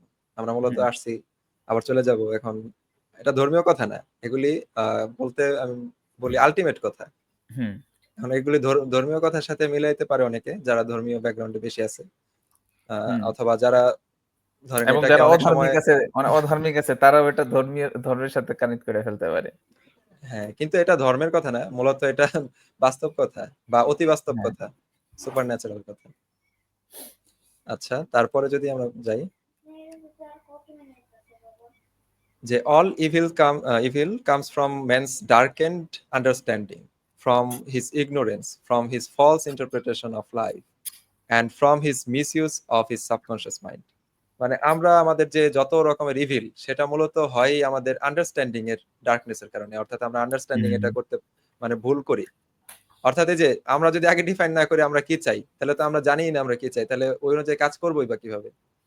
আমাদের ওই আন্ডারস্ট্যান্ডিংটাই ডার্কেন্ড হয়ে গেছে, যে আমরা কি চাই, হয়তো একটা জিনিস চাই, ওটা আসল জিনিস চাওয়ার জিনিস না। এই চাওয়াটাই মানে হয়তো আমাদেরকে ইগনোরেন্সের ভিতরে ফেলাই দিতেছে, ফলস ইন্টারপ্রিটেশন করতেছি বারবার। কেউ আমাকে এটাই বুঝাইতেছে যে হ্যাঁ পাওয়ার অর্জন করো, পাওয়ার অর্জন ছাড়া কিন্তু কোনো উপায় নাই। হ্যাঁ, এরকম বলতে পারে আমাকে, আমাকে ফলস ইন্টারপ্রিটেশন, হয়তো আমি মোটিভেটেড হয়ে যেতে বা পারি, ওই যে টাকা কিন্তু অর্জন করো, টাকাই একমাত্র সব টাকা প্রবলেমের পাওয়া, সমাধান। হ্যাঁ। হুম তারপরে এটাকে আমরা যে দেখেন, আমাদের সাবকনশিয়াস মাইন্ডটা তো লাইফ ওয়ার্ড, অর্থাৎ এটা আল্লাহ প্রদত্ত, আল্লাহর সাথে লিঙ্কড আছে এই জিনিসটা। হুম এখন ওই জিনিস, ওই লিঙ্কে যদি আমরা ঢুকতে পারতাম, ওইটা ব্রাউজ যদি করতাম, তাহলে আমাদের সাবকনশিয়াস মাইন্ডটা পুরোপুরি একটা অ্যালাইনমেন্টে থাকতো। আমরা এই হুম জীবনে আর পরবর্তী জীবনে যা চাই ওটার একটা ফিল পাইতে পারতাম। আর আমি এটাও মনে হুম করি, এই জীবনে যে মানে বেহেশতের ফিল ভিতরে না আনতে পারবে, সে সহজে তো বেহেশতে যাওয়ার কথা না। আচ্ছা। এটা এমনি একটা সাইড নোট হিসেবে বললাম। ওকে। ভিতরে যার আল্লাহর সাথে কানেকশন আগে এই জীবনে আনতে পারবে, সেই তো পারবে আল্লাহর প্রতি। হুম আচ্ছা, এরপরে আর আমাদের বলার তো এখানে কিছু না, আছে ওই লাস্ট ইয়াটাই মিসইউজ অফ আর নাই, সাবকনশিয়াস এটাই আর মাইন্ড, কি। যেটা মিসইউজ অফ হ্যাঁ, সাবকনশিয়াস মাইন্ড যদি আমরা করি তাহলে এটা প্রবলেম। তো উই হ্যাভ টু, মানে এটাই তো আসলে এই বইয়ের মূল প্রতিপাদ্য বিষয়, যে কিভাবে আমরা আমাদের সাবকনশিয়াস মাইন্ডকে ইউটিলাইজ করতে পারি। সো হোপফুলি আমাদের আলোচনা শুনে আপনাদের কিছুটা পছন্দ হয়েছে। আন্ডারস্ট্যান্ডিং, হ্যাঁ, পছন্দ হয়েছে এবং কিছুটা আন্ডারস্ট্যান্ডিং ডেভেলপ হচ্ছে। But of course we recommend always to হ্যাঁ go through the book. Read the, হ্যাঁ। হ্যাঁ, তাহলে আরো ডিটেইলস জানতে পারবেন। আর এই তো। যারা যারা ধরেন এখনো সাবস্ক্রাইব করেন নাই, তারা সাবস্ক্রাইব করে দেন, মানে যদি চান এরকম কন্টেন্ট আপনাদের আরো হেল্প করুক, লাইক করে দেন যদি এরকম কন্টেন্ট আরো চান। ধরেন আমরা ভিডিও বানাই, লাইক করার একটা অ্যালগোরিদম বলি, যদি আপনি এই কন্টেন্টটা পছন্দ হয় আসলেই, তাহলে যদি লাইক করেন, লাইক করলে আপনার পরবর্তী ফিডে, অর্থাৎ আপনাকে এইরকম কন্টেন্ট সাজেস্ট করবে ইউটিউব থেকে, বা হুম যেই মাধ্যমে আপনারা দেখেন। আর শেয়ার করলে তো আপনাদের মানে একটা নতুন জিনিস কারোর সাথে শেয়ার করতেই পারেন। আর সাবস্ক্রাইব করলে এটা আমাদের সাথে আরো থাকতে পারবেন, নতুন জিনিস দিলে দেখতে পারবেন, যদি আলোচনা হুম করি আমরা। ওকে, তাহলে আচ্ছা, তাহলে এই আজকে এ পর্যন্তই রাখি। পর্যন্ত। জি হ্যাঁ, আজকে এই ভালো থাকবেন পর্যন্ত। সবাই। জি, আসসালামু আলাইকুম। আসসালামু আলাইকুম। ওয়ালাইকুম আসসালাম। যা, আমি তো দেখি আর না শেষ হয় না, আর এই তো।